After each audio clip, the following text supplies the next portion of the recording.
campaign. I also have my colleague Sami Afi, who is City News' correspondent at the presidency, and we will be having a number of persons coming in and going because it appears going to be a long day. The day will actually close around 3, and so we will be having a number of people coming through, relevant people coming through. Franklin Kujo, president of Imani, as always, is also with us. Let me start with the Deputy General Secretary. It is your contest. You are the guys going through this process or administering the process, even though there's a presidential elections committee, but you guys are overseeing everything. How important really is this process? Does it matter that a lot of people, turn up to contest or run? Why was it so necessary to institute this process by way of constitutional amendment, to have a number of people, pruned down to a certain number before they go into the real election? Is it necessary at all? What's really why that? Thank you very much, Salam. First and foremost, I will say good morning to your cherished viewership out there, and a good morning to the entire MPP members and my colleagues on this particular platform. This is a very important exercise to us as a party, and as well as moving forward or inching into the governance system. We all know that it is very obvious that His Excellency the President of the Republic, Nana Addo Dankwa Akufo-Addo, would not be eligible to contest in the next general elections. And per our constitution and based on precedents, what happened in 2007 and our movement into 2014, we had made several changes with regards to the contest of the New Patriotic Party to become the flag bearership of the party. We all know that 17 people had come out in the 2007 to contest. We know the commentaries that went wrong and all the issues that came out from the contest. This was envisioned, and the leadership of the party, together with the national, the delegates at that time, took a decision to amend portions of our constitution to make sure that in any situation that we have many more people coming out to contest, we should reduce this number to 5 and then proceed to do the election to elect one candidate. And I think that this has been a very big issue, and that has helped the party. The first time we tested it was in 2014, and when we did that in 2014, we came out with His Excellency Nana Addo Dankwa Akufo-Addo, and from there we moved on to win the 2016 elections. It tells us that it is a very good concept. What was the aftermath? The aftermath of that, we were able to come together as a party. There was a uniting front, and we were able to garner the needed resources, the human resources, and everything to move into the general elections. And that gave us victory. And that victory has been a victory that has never happened in this country before. This was where the entire NDC was swept up like a tsunami. And I think that it is something that we must be very proud of.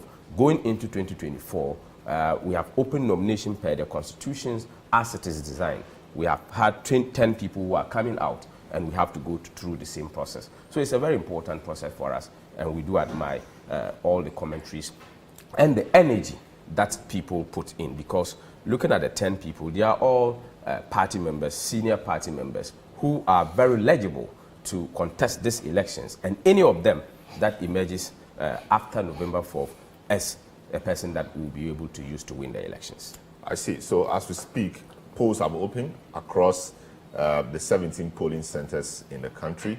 The MPP national headquarters is also a polling center. That is where a certain category of people will be casting their ballots. National executives, ministers, national council committee chair, special organs, external branches, National Council of Elders, past officers, directors, etc. In all, about 204 persons will be voting at that center. The president, I think, will be voting at that center as well. Yes. And so we will be moving in and out of that place and other stations across the country to bring you updates from those areas. So in all, how many persons are expected to vote? How many delegates, super delegates? We have 955 super delegates that will be voting. Initially, we heard it was 961. Yes. So who were taken out? In the 961, there were some past national officers who had passed on that we did not recognize that. we picked them out. Even before the final register was prepared, there was one foundation member from Nanu who had passed on at the 37 military hospital. There were other members that were not alive again, that we were not aware. So on the 26th of July, for which the General Secretary had promised that he's going to make available the register to candidates 1 clear month before time for them to look into it and make inputs. This register was handed over to the Elections Committee by the General Secretary, and the Election Committee also handed it over to various aspirants. They went through, they raised their observations and all issues emanating from the names and all that. These were factored into. There was a stakeholder meeting with the aspirants, and they arrived at this consensus as to what should happen. So there was back and forth. At the end of the day, this is the number that we have for the elections. I see. So I see from the list I have, so 7 ministers. Yes. There should be a lot more ministers. I know some of them are MPs, and MPs will vote. But why 7 ministers? Why are just 7 ministers eligible to vote? The Constitution says that card-bearing members who are ministers, and in here that did not include deputy ministers, as well as ministers. All the other ministers you see that are not captured as part of the numbers are MPs. They are MPs. So once they are MPs, they resume or they take the role of MP, the custom vote of the member of parliament, rather than taking the custom vote of the minister. So that is why we are seeing 7 ministers captured in there. I see. So when you talk about special organs, I mean, they have 9 votes. What are the special organs? We have the National Youth Wing. That is the Youth Wing. We have the Women's Wing, and we have the Nasara Wing. So all of them will come along with 3 each. So the special organs will not include the national executives?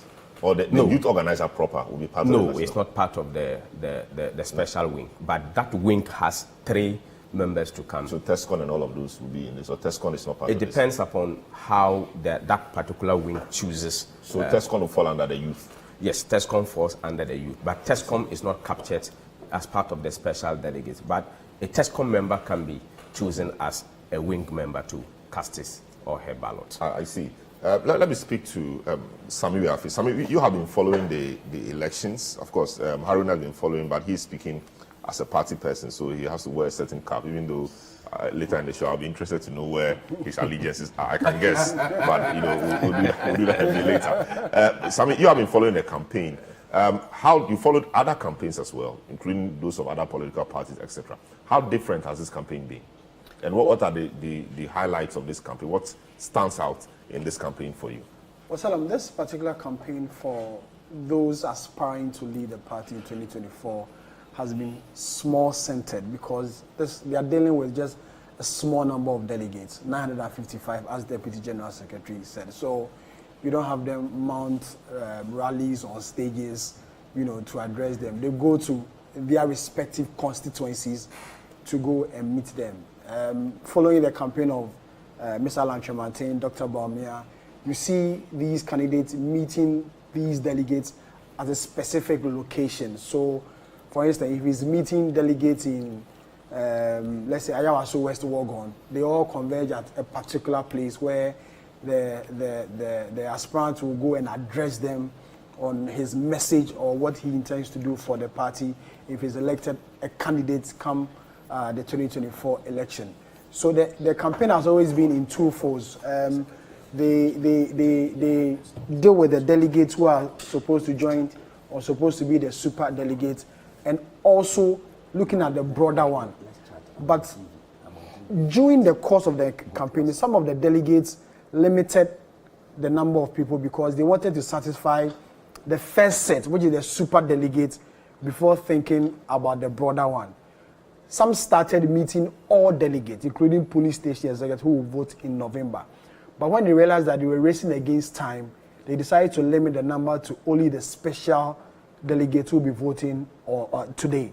And so instead of them meeting the large numbers of police station executives and the rest, they decided to meet only those who will matter when it comes to elections, say the regional executives, the constituency chairpersons, and the like. So it's been campaigning, telling them your message, what you want to do, or why you should be elected as the leader, or even first of all, why you should be part of the first five, and then given opportunity to be elected as a flag bearer of the party come November 4th in this particular race. So campaigning has been an internal one, sort of not a national or what I'll do when I become president.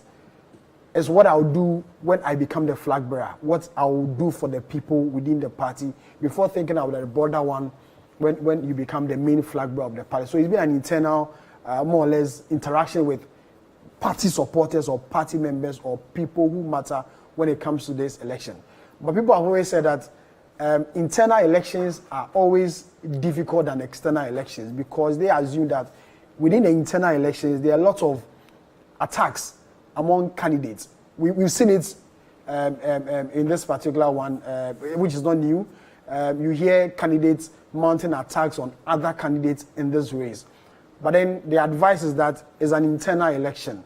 Let's deal with our own internal issues, and then when a candidate is elected to go and face another political party, which is obviously the NDC and John Mahama, then again you bring all your arsenals to attack the NDC and John Mahama. So the advice is that it's an internal election.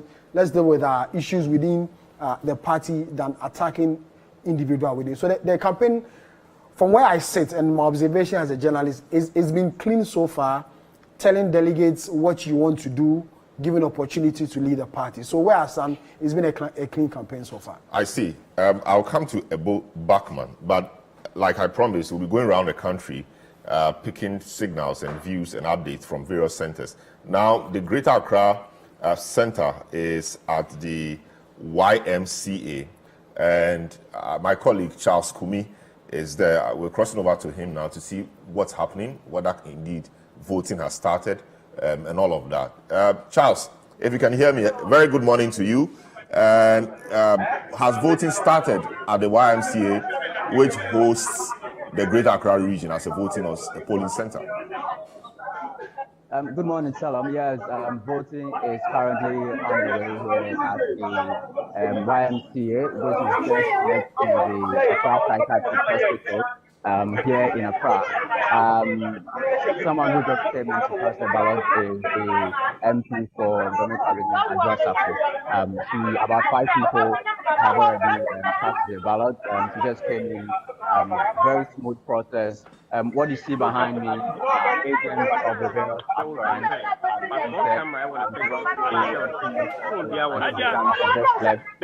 we tried to get out of her who she voted for, but she says that she voted for someone who she believes will unify the party after the process. She says that she voted for someone who is campaigning on the record of this current president. Now, about 72 people are expected to vote here at this center. We have about regional representatives from the National Council, 3 of them. Founding members, 4 founding members are expected to vote here. Regional executives, 17. Constituency chairman, 34. Spoke to the constituency chairman for Temaki, Nene Okoye, and he was confident to tell us that he actually voted for Dr. Baumia. And then we also have about 14 members of parliament expected to vote. Like I said, I just supposed to be here already, and he has already cast the ballot. So we're expecting about 69 more people coming. Yes. Yes, Kumi, Charles, good update there. I'll be glad if you could move away from the noise a bit, because there's a lot of noise or interference in the report you're making, in the background, I should say. But talk to us about security. How is the security situation at the place? Can you see security men visibly, at the place? What report can you give on the security situation? If I heard you right, you're asking about security. There are quite a number of police officers here. There are checkpoints set right from the entrance. You'll be thoroughly searched. Your ID, you need to show your ID before you are allowed into the voting area. We're not actually allowed to get very close to the place which is designated for the voting. All media men have been given a specific area to mount their cameras. And so it's a smooth process here. There is enough security, and it's been a smooth process. It's been seamless. Like I said, about 5 or 6 people have already come in, and they've already voted already. The police officers here are doing a good job, like I said. We've not had any hiccups. We've not had any chaos yet. We don't expect any, because just about 72 people are expected to vote, and most of them, like I said, from the National Council, these people look like they're honorable people, so we don't expect any chaos here at the YMCA Center. Very well, Charles. So, how is the setup like? Do all the candidates have polling agents, and can you see them there? You know, what's that? What's the polling station setup like? Right, so this is the polling center. So what you see in your shots are agents and officers of the Electoral Commission. So you come in here, and then you first be checked by an EC officer who is seated right over there. And then you make your way to the area where the EC officials will now check your names and whether you're qualified to vote here. And then the agents will do their checking also. And this is the booth. This is the booth. And then this is where you cast your ballot. So it looks like it's a well set up process. It's well organized. And we expect that in the next 2 hours, voting should be done here. I see. Thank you so much, Charles Kumi. We'll come back to you again in due course, but do let us know if there's any development. But of course, we'll come back to you in due course. Let me also cross over to the Ashanti region, where my colleague Hafiz Tijani is at the polling center for that particular region. Indeed, it is a region with the most number of delegates, super delegates. That is the Ashanti region, which is the World Bank, as we say, of the New Patriotic Party. Hafiz, good morning and welcome to The Big Issue. Good morning, Salam. Yeah, so where exactly are you? What center is that? What's the name of the center? And tell us what's happening. Has voting started? So we are at the KNUST Law Faculty, where the MPP is holding its special conference, delegate conference here at the campus of the University of Science and Technology. And voting has started. A while ago, the Ashanti Regional Minister, he cast his ballot, and followed by some members of parliament, like a member of parliament for Subin, member of parliament for the Offensive North, the member of parliament also for the Ashanti North, and they all have cast their ballots, and we've been interacting with them, and we are impressed so far about the kind of comportment among even supporters who are not part of this process and coming to just observe the voting here and to show their support for the various aspirants contesting in this election. So far, voting has started and the process is going on smoothly. I see. Your background appears quite busy. We were at another polling station where it was a bit calmer at the place. Why are there so many people there? Is it because there are more delegates to vote there, or because party persons generally, because they are so interested in the process, have thronged to the place to see how the process looks like? What's accounting for the activity at the polling center you are? Well, for want of better words, one would say the Ashanti region is a hotbed in terms of politics and the stronghold of the New Patriotic Party. So the expectation is that people are expecting high in terms of the voting and in terms of the whole process.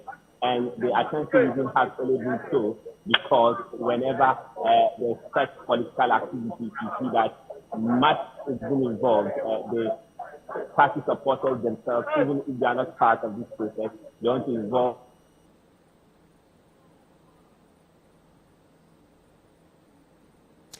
Well, I think we just lost Hafiz Tijani, who has been reporting from the Kwame Nkrumah University of Science and Technology for us on the MPP Super Delegates Conference. As you may be well aware, the party is seeking to cut down the number of aspirants gunning for the flag bearership spot from 10 to 5, which is in line with their party constitution.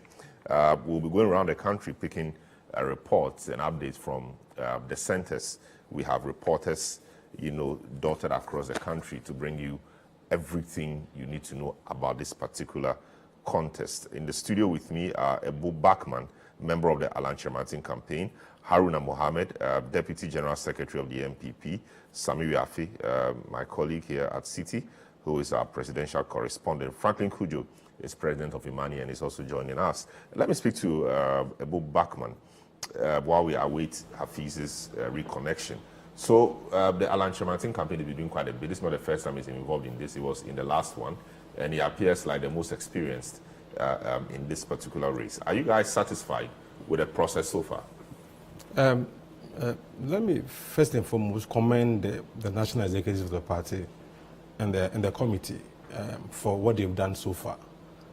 If you look at this particular process and you compare it to the last one that we had in 2014, you could see significant improvement in terms of how this one is being done, how security issues, the fact that somebody can vote and it will be difficult for you to detect who the person voted for is very important. It gives people the freedom, to be able to make a choice of their own. As in detect who the person voted for, is it because the party is proscribed or banned taking pictures in the booth and all of that? Is that what you're referring to? Yeah, I mean... Because we know all of that, but people still do that. So wouldn't it be too early to assume that will not happen? Because we know that it's a crime to do that, and people say it, but they still do it. Yeah, I'm saying that if you look at the protocols that have been put in place for this particular process, you could see, that's what I'm saying, that it will be difficult for such things to be done. And until those things are done, I can only commend them for the protocols and the guidelines they put in place. As you said, we are veterans in this game, and whatever that is happening, we started our campaign meeting the normal delegates, and we had to, at a point in time, we had to stop that one and focus on the super delegates. And so far, so good. The engagement we've had with the super delegates. This is election. Election until the votes are cast, they are counted. It will be difficult for you to know exactly what you are going to have. So we are here, and we are very much confident that we'll be part of the 5. That is the most important thing at this stage. Yeah. Very well. I'll come back to you. So just hold your thoughts there. I'll come to him. So I'll come to him and I'll come to you and Sami and Franklin. So yes, we have Hafiz back on the line. Hafiz, welcome back. Sorry we lost you. Yes, you were making a point about Ashanti region being the hotbed of politics, the stronghold of the MPP, etc. Yes. So what is the security situation where you are? Well, so the police have mounted barricades at the main entrance to the voting center. We have a number of barricades, and the police is ensuring that we don't have any business here. We don't have to be here. Although they have allowed some of the party supporters and party members who are not taking part in this process to come to the other side of the voting center. But in the inner perimeter, you are not finding anyone except those who are eligible to participate in this process. So the MPs who are coming in, they have to show a card that has been given to them, and other executive members who are part of this process, they are also being allowed into the inner perimeter. And the police has deployed its men, both plainclothes and uniformed men, around the KNUST campus, and especially where the voting is taking place. And we have other police vans. The water cannon is situated at the main entrance leading to the law faculty, to the main voting center. And we have another police van that is situated there with armed police officers on guard to ensure that there's order at this place. But so far, the comportment and the environment has been generally good because the MPs, when they come, they cast their ballot and they leave the king. I've been speaking with the member of parliament for Chidi Eugene Wasenchi. He has been saying that they expect that whoever will win, the party will rally behind this particular person and fight for 2024. That is the focus for the party. For now, they don't want to say that this person is winning and this person is not winning. But the member of parliament for the Okinsu North, Collins, who was categorical in keeping the vice president to win not this election for the special delegates conference, but the November 4 election. He says that the vice president is capable of leading the party coming into or going into the 2024 election. I've also spoken with the member of parliament for Ashanti North, Andy Appiah, who also stressed on the same point made by the student MP that the party is focusing on someone who can win and battle it out with the NDC candidate, former President John Dramani Mahama. So he was not so categorical about who is winning what, but he says that at the end of the day, the party should come out united in these elections, that is today's and the November 4 election, so that they can rally behind this person and win 2024 elections to enable the party break the age as being touted by the MPP. I see. Are there polling agents there? And how is the place like? Are there polling agents for each of the 10 candidates, or they are not? Well, all of them are seated there, so I can just give viewers a feel of the environment here so far, what is so that they can see what is happening here. So just trying to get viewers the atmosphere, what is happening here, so that they can have a feel of what is happening here actually at the KNUST. So there's currently a confusion here or a disagreement here at the center. Police has intervened and trying to calm tempers, trying to maintain order here. We don't know what exactly is happening here, but we can see a man shouting on top of his voice, who is being patted by police officers, the regional police commander and some operation officers from the regional police command. So the deputy trade minister and also the member of parliament for Israel is trying to tell us not to talk like this, but it's a joke. So that is what is happening here. We don't know exactly what the problem is. We'll be finding out more from the officers monitoring the election. All the polling agents for the various candidates have stood up and they are talking about this issue. We are trying to get a grip of what is happening here, but currently that is what is happening here at the KNUST Law Faculty, which is the voting center for the special delegate conference of the New Patriotic Party. So you can see the police officers who have been brought here to maintain order here. You see the police officers here scanning whosoever is coming into the inner perimeter. So this man here has his card, an accreditation card, and he's being scanned by police officers who are stationed there to maintain order. So let's take viewers back to the pictures of what is happening at the voting center, the main voting center, the inner perimeter, to see what is happening. It seems like there's calm now, but one of the agents is not too happy about what is going on, and that is what we are seeing in pictures currently at the voting center. But we'll be finding out more from the Electoral Commission, who is supervising this particular process, to find out from them or to understand what exactly is happening at this center. So the police is able to calm down the polling agents. They have returned to their seats, and the process would continue. So this distraction has stalled the process for a while. So people who are coming in here to vote now are not being issued voter cards or the ballot papers yet.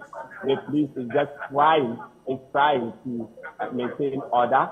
I can see the regional director of the Electoral Commission, Benjamin Banobio, trying to speak to these agents. The Ashanti Regional Police Commander has also come in trying to speak to them so that they can maintain order. One agent is being talked to by the police officers who are here, and viewers can see in pictures what is happening here at the KNUS Law Faculty, which is the place for the Ashanti Region Special Delegates Conference of the New Patriotic Party. So this exercise is supposed to select 5 out of the 10 aspirants seeking to lead the MPP come 2024 election. So the process is continuing now.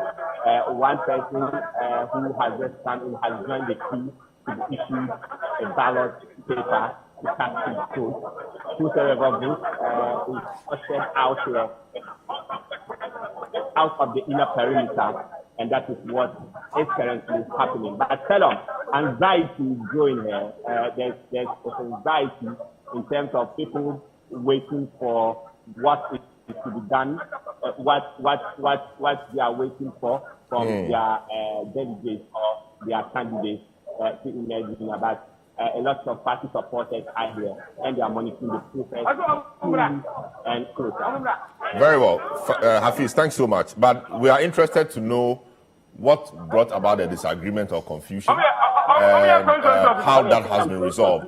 We also want to know the camp to which the polling agency said was unhappy about a lot of things belongs, and let's understand what their concerns are from there. We'll come back to you in due course, and when something is happening, don't hesitate to make us know. This is the Election Bureau. We are bringing you updates, across the country from the MPP's Super Delegates Conference, intended or supposed to cut down the number from 10 aspirants to 5 who will face off in the November flag bearership election proper.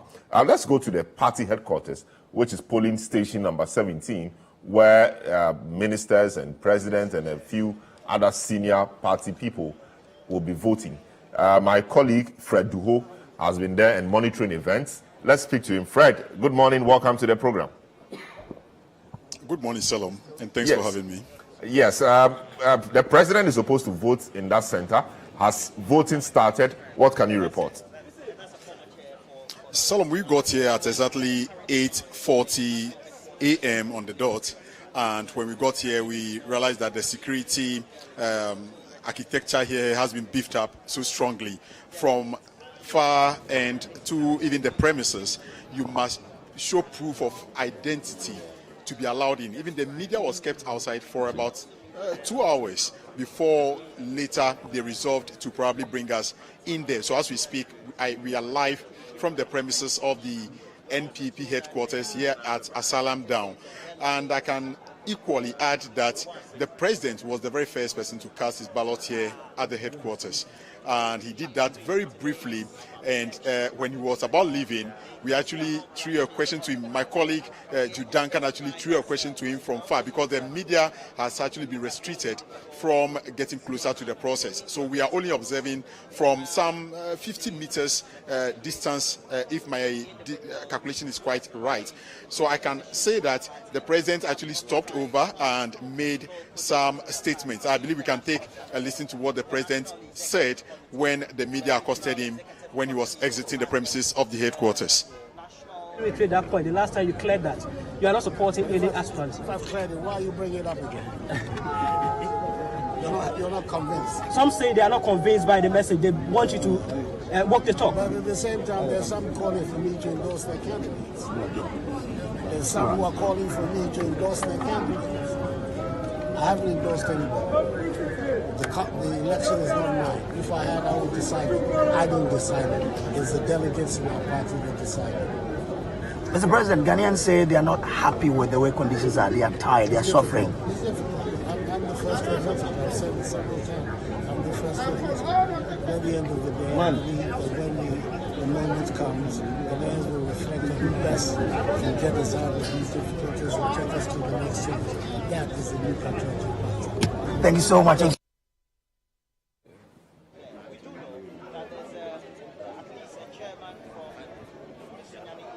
All right, so basically the president, as you heard him speak in that clip, mentioned that he's very confident about the process and the orderly manner in which this whole election or the Super Delegates Conference is being held is something that he is quite enthused about, and he expressed that level of confidence that everything will go on smoothly and the NPP would elect someone to represent the party, at least out of the 5 that will come out from today's exercise, while they look forward to the election probably in November. They're about to elect 1 out of the 5 that would emerge today. Salom, I can equally add that the security presence here is top-notch. You see policemen putting everything in order. From time to time, we are prompted to even go behind the barricade because they don't want anyone close to the process. Dr. Siribo Okweku, who is the director of elections at the Electoral Commission, actually spoke to us even from the beginning when we got to these premises. He indicated to us that he is also confident of the process. He even ran us through the process as to how it was going to go throughout the day. He said this voting was supposed to start at 9 o'clock, which actually started at 9 o'clock, and is expected to end at 1 p.m.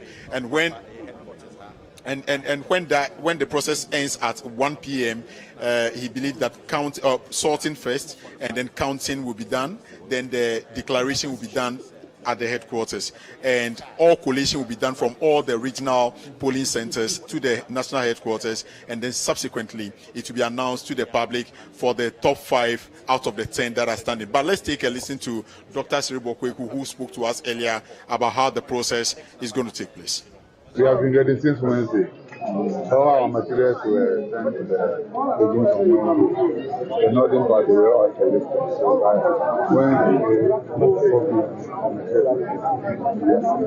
Walk us through the process for today. Thank you very much. As I believe you are aware that we are holding the election in all the 16 different regions, plus the headquarters here. So, as of now, our people are ready. By 9 o'clock, we'll start filling out the ballot. So we have some filling up that will do before 9 o'clock. Then once 9 o'clock, it's working. It will be that anytime you come in, you are allowed to go. You are not going to be calling in because this is not a public. So it's like a normal election that you are in. So you come in and you are issued with your ballot paper. The protocol is that before you enter the police station, there's a police barricade. So one of us will be there. Then you look to the register. There is that your name is in before you give access to the perimeter. So when you go to the perimeter, you go to the police station. The regional directors are in charge of all the police stations. So they will welcome you. Then they will send you to the police station. Then the police station to ask you to do the normal voting process. There's a assistant who is in charge of the register. So you go through the register with your name is there, your name is stated. Then you go to the next table before the person, the inker. You apply the ink on the left middle finger. So that once the ink is applied, then you are directed to the one who is showing you the ballot paper. So the person also fold the ballot paper, validate it, give it to you. You go to the screen. When you go to the screen, you make your choice. When you make your choice, you put it in the ballot box. After that, you go home. You are not staying here. When you are going to do the counting, the voting will end at 1 o'clock. And you ask you do for all elections. If it's 1 o'clock and there's somebody in the queue, the person that if there's nobody, we will assemble the agents to make the seal, open the ballot box, do the counting, complete the education form. When the committee completed, our officer will date and sign. Then the agents who are available and want to sign. If there's an agent who is not comfortable with any of the issues that are taking place, we will then indicate that because ABC, I'm not signing, you have to right. But if you don't have any program there, you also sign. Then you have given copies of the results. Then the regional data will announce the results per that region. Then you will snap picture of the results. Then you WhatsApp and email it after the EC. At the end of the day, when all the expenses then also get the results. The agents will understand the final results.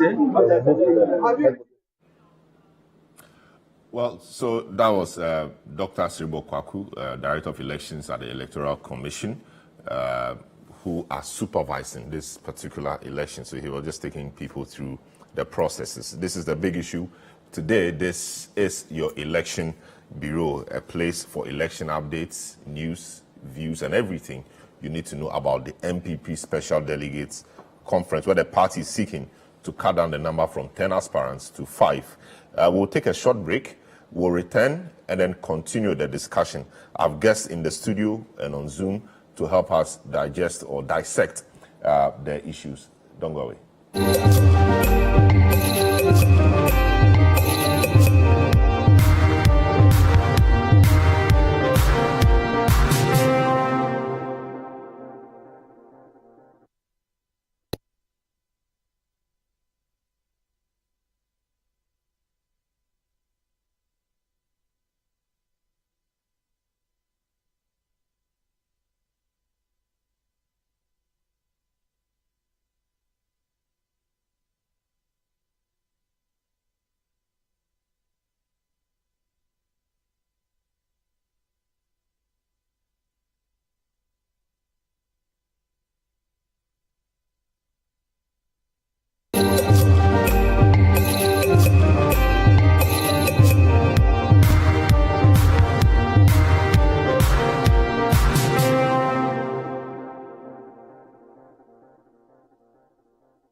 Welcome back to The Big Issue. We are on City TV. We're on 97.3 City FM. We're on YouTube and we're on Facebook as well. The show is live and interactive.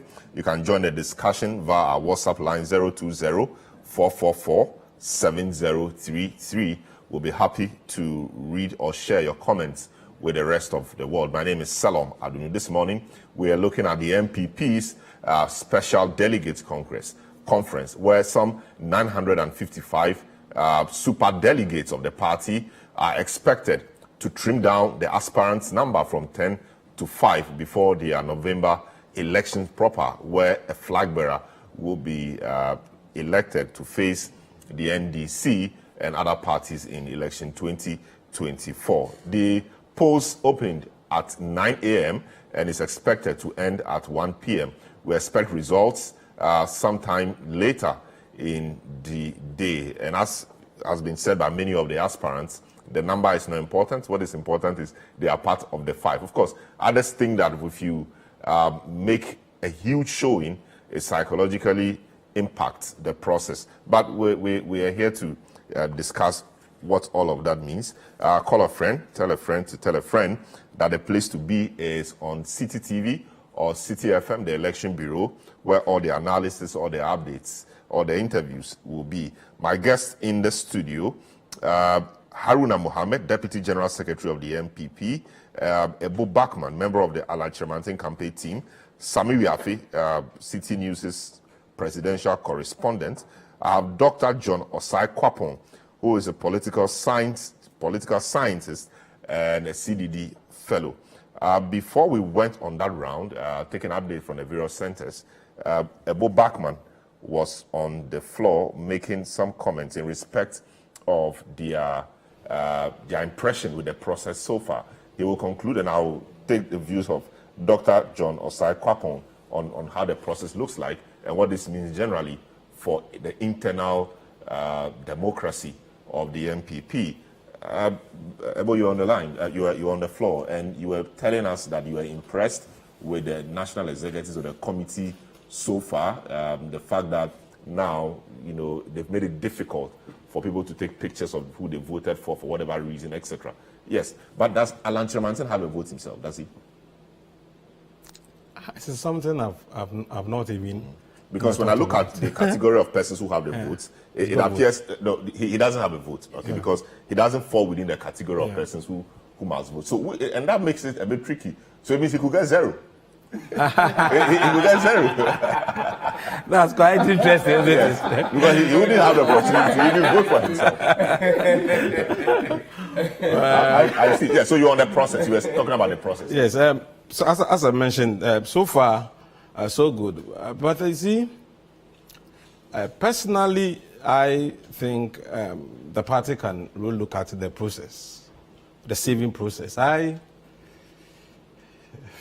Personally, as I said, this is from my personal perspective, as a politician. The main issue for the party to be addressing when it comes to election is the protocols and the guidelines. I don't think just reducing the number is the solution to the main issue. If you consider the fact that 10 people have filed to contest in an election, and very few people are to decide their fate at one stage and get some of them out, so that they don't get the opportunity, to put themselves before the broader delegates. For me, it's quite, if you like, discriminatory, and it's also undemocratic. That is my personal view. So moving forward, I think the party can really look at the issue and allow people to put themselves before the broader delegates, that is the real delegates, and put in place measures that would prevent what happened in 2007. Yeah, because, I mean, I normally give this example, that I'm a secretary, and I have a preferred candidate, but I don't have opportunity to vote at this stage. So my chairman goes to vote, and my secretary, my preferred candidate is kicked out. So I will not even have opportunity to vote for him. I mean, because he won't be part of the first 5. Yes. So I won't even have opportunity to vote for my preferred candidate. I think people should be allowed to face the broader delegates, tell them what they have for them, what they have for the party, and what they have for the country. In that case, I would think it will be more democratic. It will be more... in as much as you have delegates, so you can have delegates which will be delegates generally. The base will be more than the super delegates which we have. But in as much as you don't have the universal adult suffrage, where every card-bearing member of the party can vote, then the issue about discrimination could still come up. Because imagine there are maybe 4 or 5 million MPP people, I don't know the number, maybe the General Secretary Deputy will help me, maybe 4 or 5 million members of the MPP, and just 200,000 of them meet to decide the fate of people. So I can say I'm a card-bearing member of the party. It will be discriminatory that I will not be part of that process. Just a few 200,000 people will meet and decide for me who my candidate becomes. So that discrimination argument, solid argument, but it will remain until the party decides to do the universal adult suffrage, where every card-bearing member of the party will be eligible to vote. Maybe it's a discussion that we should look at after this election. I think the NDC tried it before, but there were issues, But of course, we can better it, because that is where we should be getting to. So it's a good point. I also at some point thought about it, but that's great. Just hold your thought there. Let me speak to the political scientists and see, and let them test. Let's test this view and see how it goes. Dr. John Osai Kwapong, good morning. Welcome to the program. Good morning. Thank you for having me. Good morning to everyone. Yes. So the MPP, governing party, going to the polls today to do what? To trim down the number from 10 to 5. Appears quite interesting. Instead of allowing everybody to go through and getting voted for, at the end, they decide that the ghost of 2007 must be exorcised. So now they have to have a process of sieving through that. Now we have a situation where we have 5 people. We're expecting 5 people to emerge. First of all, what do you think this says about the internal party democracy of the MPP? Is it a way to go, or you think this should have been left to everybody? Now, one of my panelists here is saying that he thinks, in his personal view, that this is quite undemocratic. Others have expressed similar views that leave it for everybody to deal with, and in the end, let's see who comes up. They talk about bickering, etc. But there can also be bickering even among the five. What do you think? So, in fact, I would take the views of Mr. Duncan even another step further and share the view that you just expressed, right? Which is, I mean, I understand political parties are free to come up with the rules that govern the way they do things in the party. And I understand that there were some concerns from 2007, 2008 at the end of former President Kufuor's term when 17 people put their hat in the race, the public perception, some of the public backlash, and therefore this was designed to sort of cure some of those challenges that they faced back then, the acrimony, etc., etc.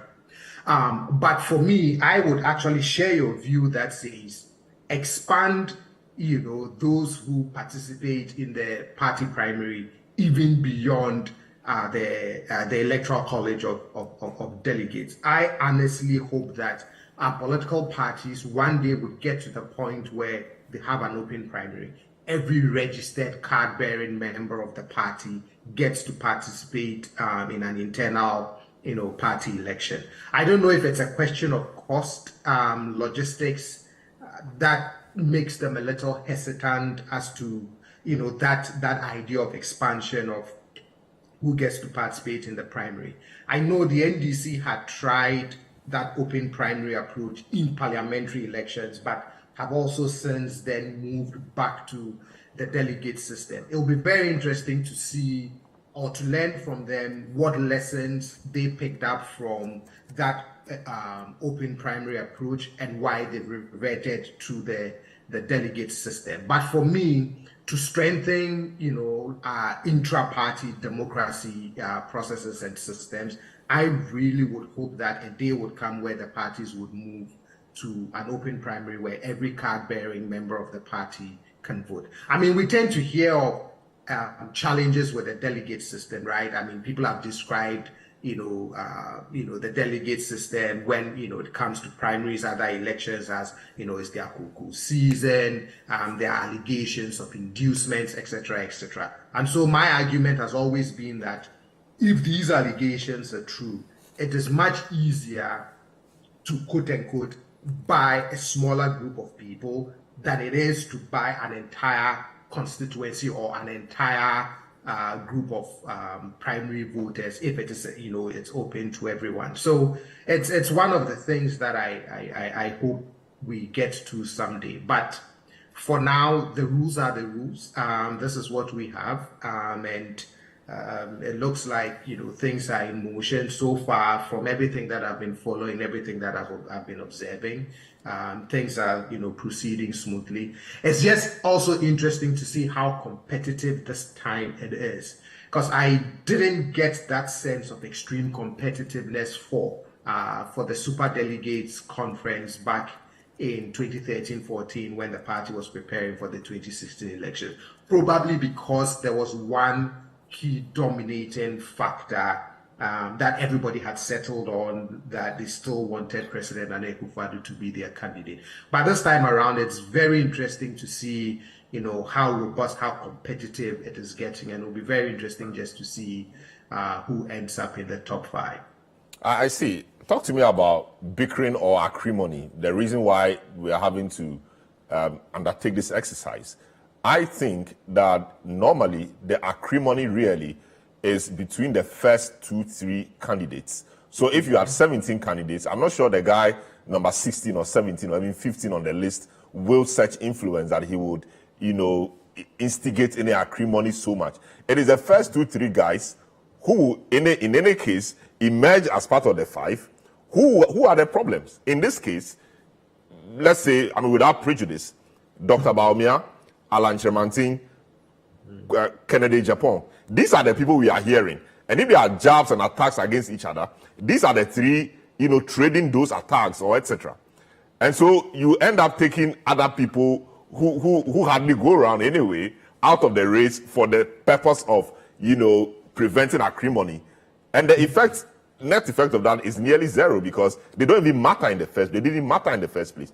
Those guys who mattered or who matter, who instigated acrimony, are still there, and they are they wield their influence. So talk to me about that thinking about acrimony, for which reason we've had to be undertaking this process. Right. I mean, you're right. Maybe it's more concentrated among just a few. But at the same time, the bigger the pool, even if the guy who is coming in 17th still can, cause a little stir and chip away, at party unity, that becomes a concern. But you're right. Ultimately, it's the guys at the top where the competition tends to be very, very severe. You can't necessarily quell all of that, right? Politics is an extremely competitive sport. Everyone wants to win. Those supporting you are dedicated to you, are dedicated to your cause, and really want to see you win. Sometimes passions get the better part of people. So that is what fuels some of those tensions, acrimony, the jabs here and there. Ultimately, what I always say to political parties is, let the competition be as fierce as it can be, but when it is done, everybody has to get to the point where, win or lose, they can put the party's interest above their own interest or their own ambitions. And it's not something that is always easy to do immediately.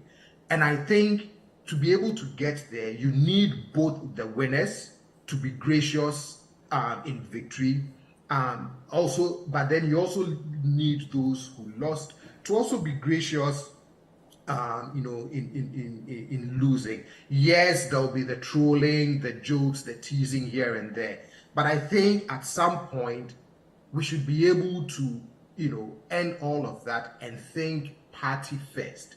And for that, the onus is both on those who lose, but more importantly on those who win. Because it is how those who win treat, quote unquote, those who lose or the losers that may, determine the extent to which we can quickly put all of that fierce competition we engaged in the primary process behind us, forge that party unity, and then go into a general elections. You can't prevent, like I said, you really can't prevent, a lot of some of these dynamics because, again, like I said, politics is a very, very competitive sport.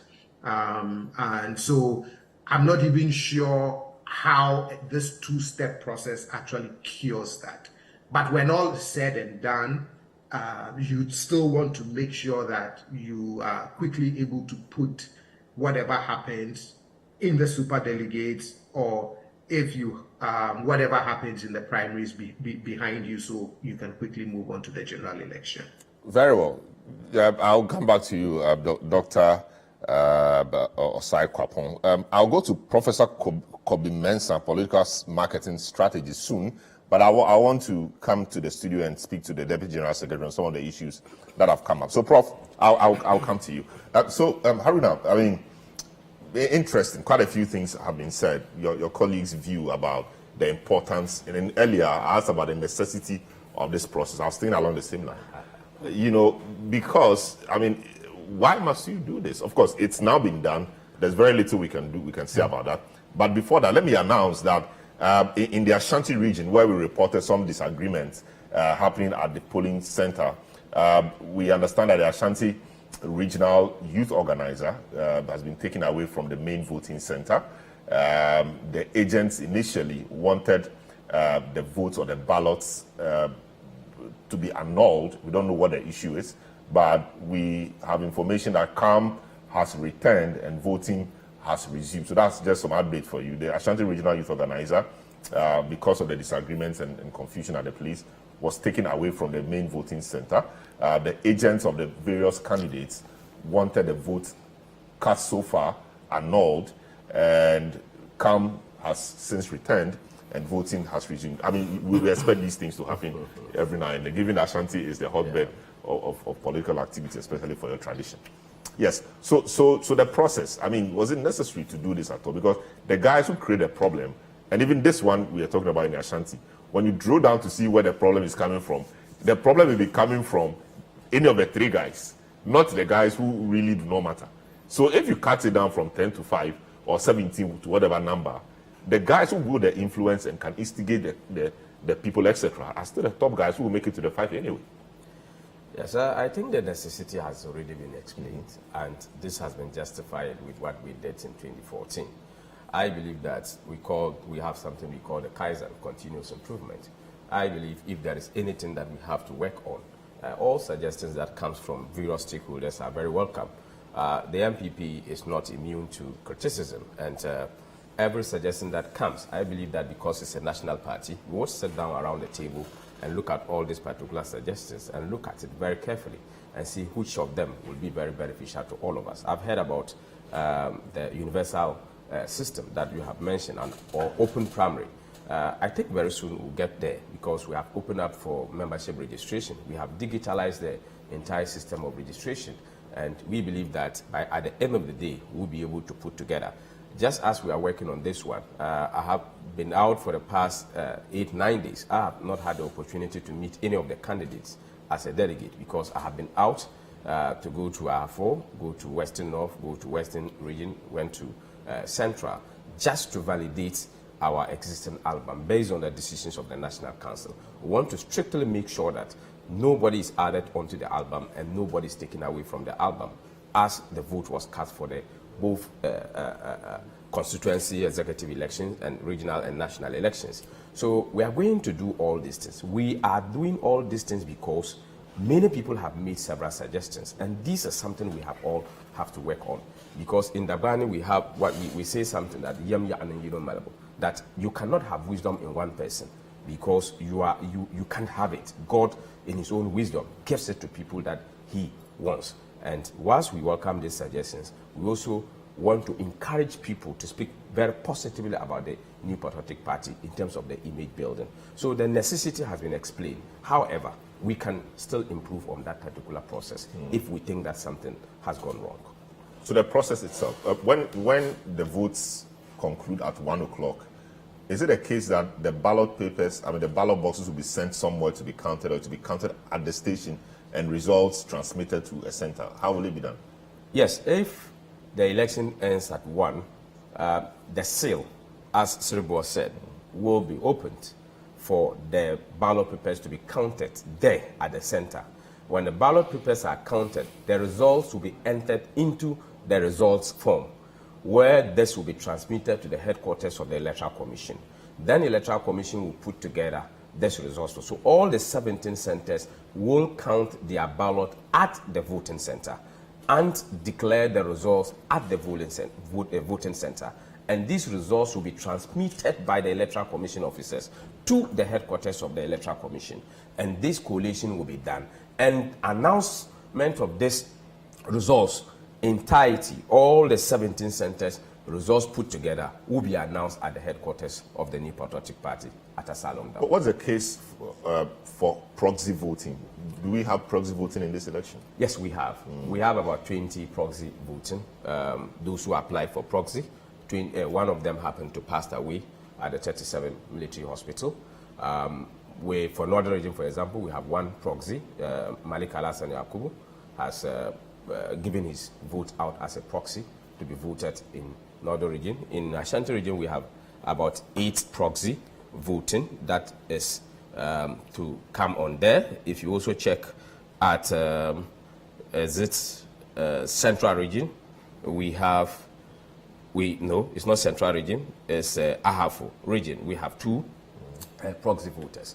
This was open, timeline was given, people applied with affidavit, and we clearly marked all of them to make sure that everybody has offhand information of who are the proxy are. This was published by the Elections Committee based on the transparency and the terms of reference that has been given them by the National Executive Committee per the instructions of the National Council.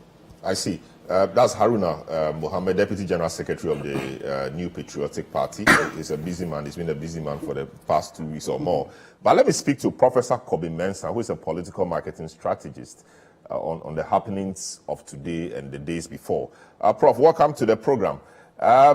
you know, this exercise by the NPP is of course a show of internal party democracy. True or false? Well, I think that the panel, and let me say hello to everybody. I think that the issue of trimming down, you know, the number of people who are contested, based on what happened in 2008, you know, after President Kufuor's time, I think the party misproblematized the issue as a result, you know, leading to the strategy that they've actually, or the procedure that they adopted.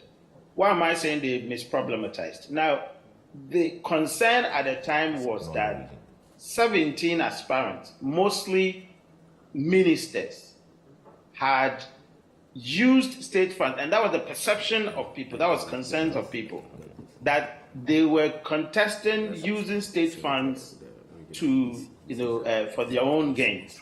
And so people were angered by that, because I think when you look at it, I think apart from Kobne Japan, I don't know whether he was a minister, but I think he was a spokesperson. Majority of them were actually ministers. And so there was a huge public outcry about where they got the money. And remember, the filing fees was also high at the time. I mean, it was ridiculous hearing Prof, how much I hate to do this, but can you hold your thoughts? I'm sorry. We want to go to the headquarters of the party. The vice president, we understand, has just arrived and about to cast his vote. I'll come back to you, so don't lose the train of thought. So yes, the vice president, Dr. Mahmoud Bawumia, a key contender in this race, just arrived at the party headquarters, which is a place for top party officials to cast their votes. The president was there earlier, and the vice president just arrived. From the pictures you can see on your screen, the vice president is here. My colleague Fred Duho is there. Fred, what's happening? Salom, the vice president just entered the premises of the NPP headquarters with the wife, Samira Bawumia, to take part in the process. And as we speak, he's sharing pleasantries with some of the party faithfuls in the premises. And from time to time, we see delegates come through to take part in the process, cast their ballots, and then they leave. Now, the vice president and the wife are verifying their name in the register first. Then they proceed to get the ballot paper to also elect or take part in the decision making to elect the 5 people who would be elected finally. I mean, someone will be elected finally from the 5 to represent the party in the 2024 general elections. So as we speak, the vice president has come through. Earlier, we mentioned the president taking part in the process, and he left as early as 9 a.m. Now, as we speak, the time check is roughly some few minutes past 11, I should think, and the vice president and the wife just came in, and they are also filing through the process to vote. Obviously, you know, he is part of the people standing to be elected as the representative of the party, first to be part of the 5, and then subsequently, if he gets the nod, he will be part of the 5 that will go into the November election, and obviously one will be elected to represent the party. So the vice president, we speak right now, is taking part in the process. The wife is going to cast a ballot, and the media actually, I can say, has been restricted totally, and where we are is quite difficult. I don't know if it is that clear on your screens, but per what we see here, the vice president, very soon, we are hoping that when he's done with the process, he would also just share a word with us, just like the vice president is casting his ballot with the wife, and a number of people are here. Okay, so that is clear in your shot now.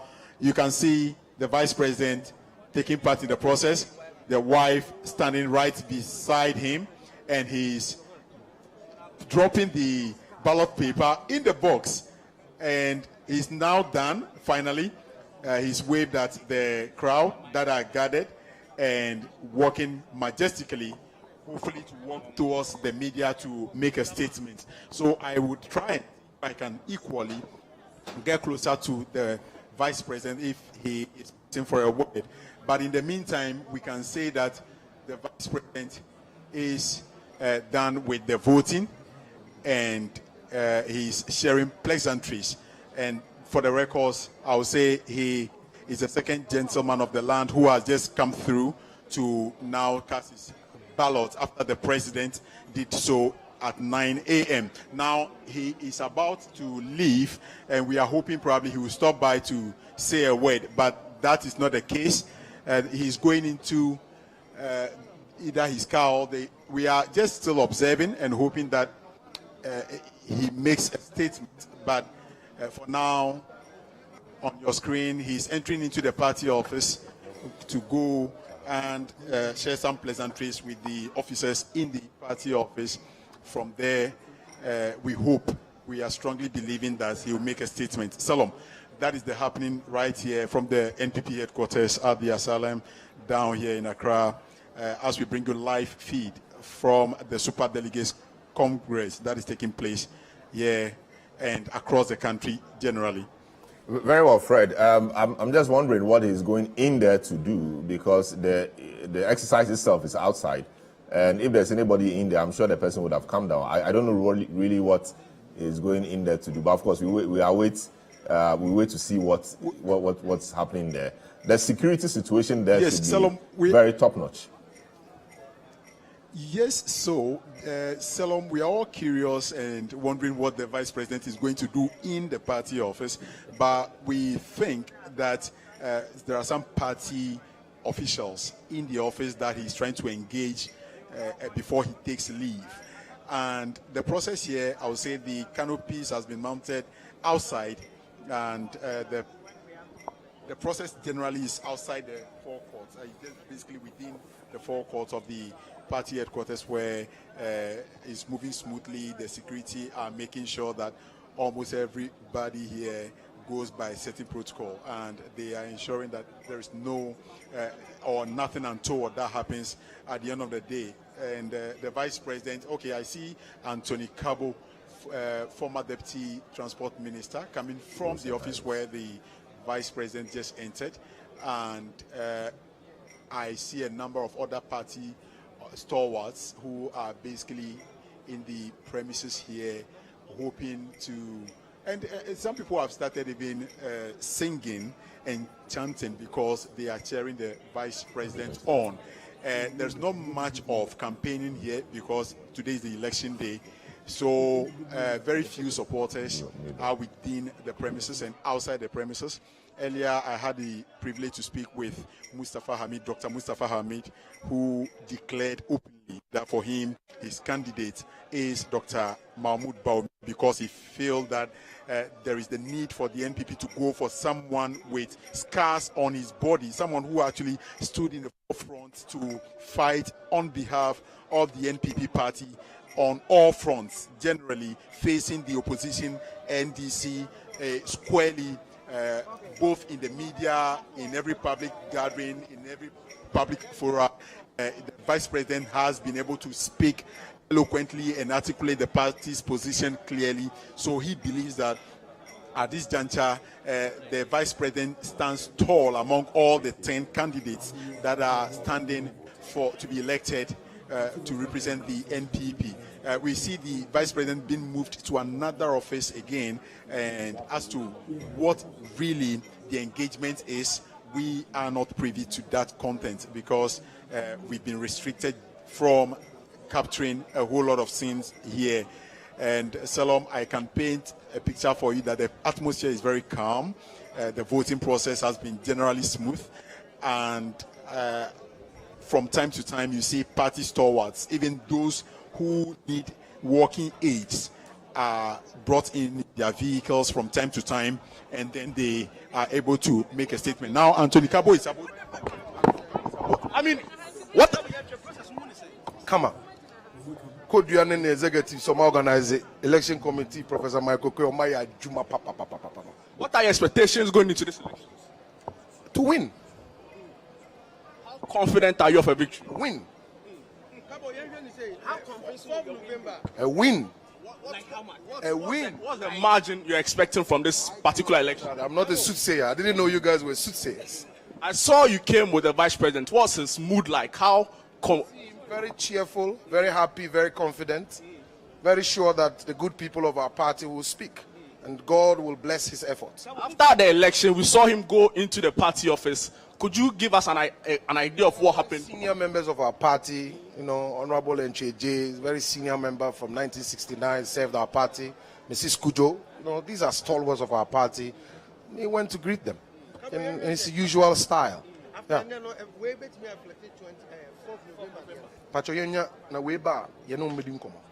There are concerns. My colleague engage the vice president, that is Jude Duncan, you heard asking the questions right there. It's more of a collaborative effort here, and Anthony Cabo is declaring an overwhelming win for the vice president, and he is so confident, saying that he can't put a percentage to it, but he is so confident that the vice president will emerge one of the topmost candidates elect here today. And we see the vice president coming, and he's about to go into his car and then take leave. So in your short, his car is opened and he is about to leave. He's closed it. I'm hoping he's about to make a statement. So let's see if we can get there.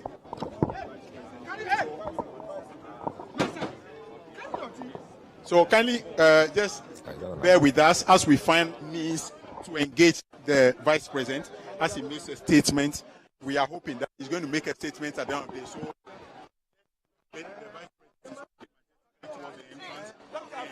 Mr. Vice President, what do you make of the process so far?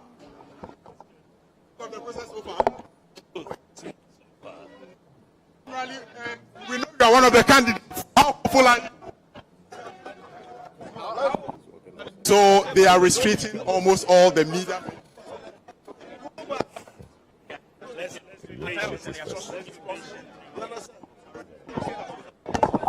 Let's be patient. The vice president came to the entrance. He waved at the party faithfuls who are gathered at the entrance, and he's been able to wave at them. And he's now moved in. The ability here is getting a bit strong. The media is totally being prevented from getting in touch with what's happening. So I don't know if you can still hear me. Yeah, even though you are breaking up a bit. So the vice president actually went out to wave at the crowd outside? Exactly, and I asked him what he makes of the process, and he's said that it's been smooth so far, and he's also confident, just as his boss, the president, stated earlier. He's also saying the process has been generally nice, and he's expecting nothing victory. Though I can just paint a picture for he's been cheerful. Fred, I think you are breaking up a bit. Fred, I think you are breaking up a bit. Yeah, okay, so yes. Can you hear me? Yes, I can. But yes, I think you are breaking up a bit. You may want to reposition yourself, get some more information. We'll come back to you. Where you are is like the nerve center of the whole thing. That's where the key people are. The top guys are voting. The president voted himself about an hour or two or so ago. The vice president himself, a candidate, a major contender in this race, just voted. We wish he had spoken to us, but he rather chose to go outside and wave at the crowd. That is very important here. People in the crowd may be delegates and all of that, so he needed to secure that first before dealing with us. But that's fine. We will have more opportunities to engage him. All right. So Prof Kwame Mensah, you were on the floor making a point before we had to go to the vice president. Yes, Salam. So I was saying that the party, I think, didn't actually situate the concerns, of 2008 properly, because there was a public outcry that almost 17 aspirants who were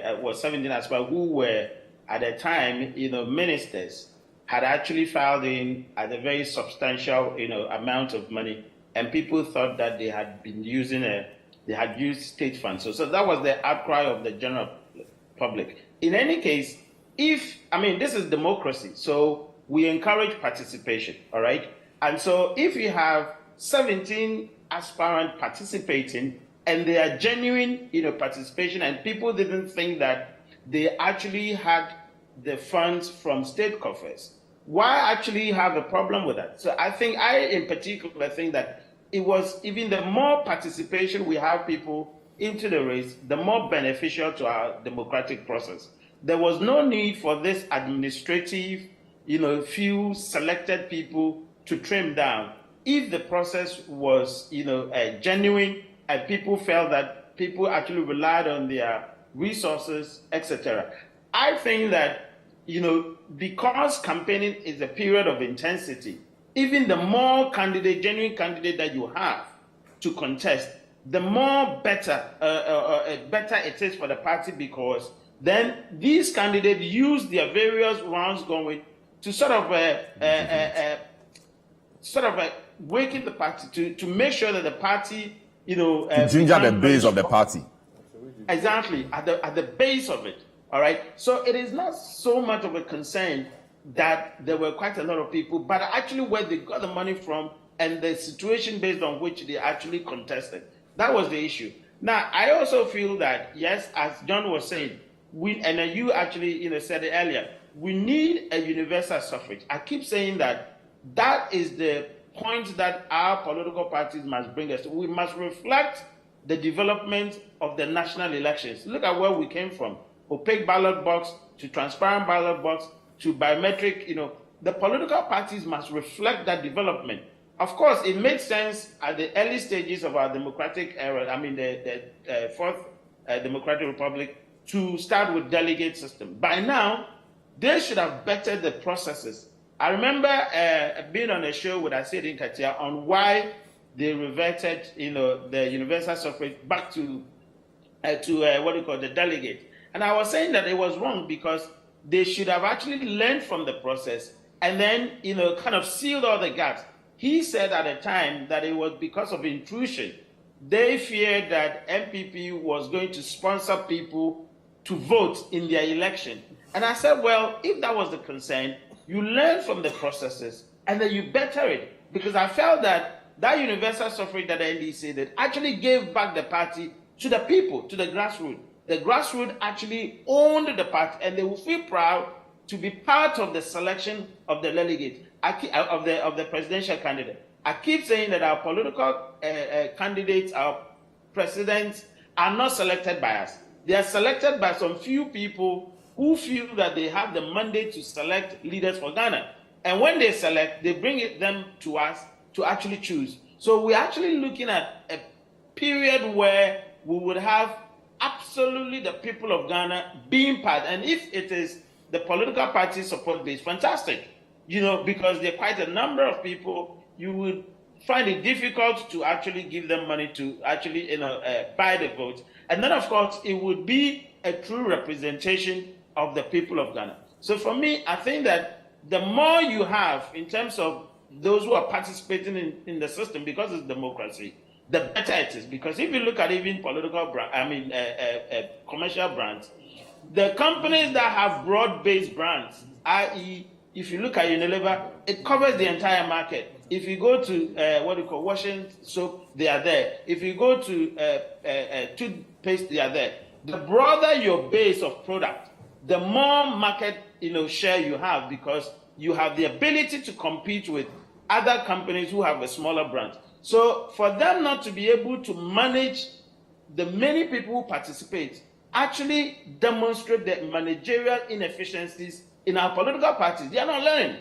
If they are learning, they would know how to manage the process where you have a lot of people participation and still reducing the bickering that they talk about. I don't think it's about the bickering. I think it's their own manipulation and their own inefficiencies in managing the situation. That's why they are actually doing this exercise. But I agree with it perfectly. It is undemocratic. We must move to universal suffrage and see that our political parties having the ability to manage those processes and reducing the bickering that they talk about. Very well, Prof. I'll come back to you again. Interesting thoughts there. Sami Yafi,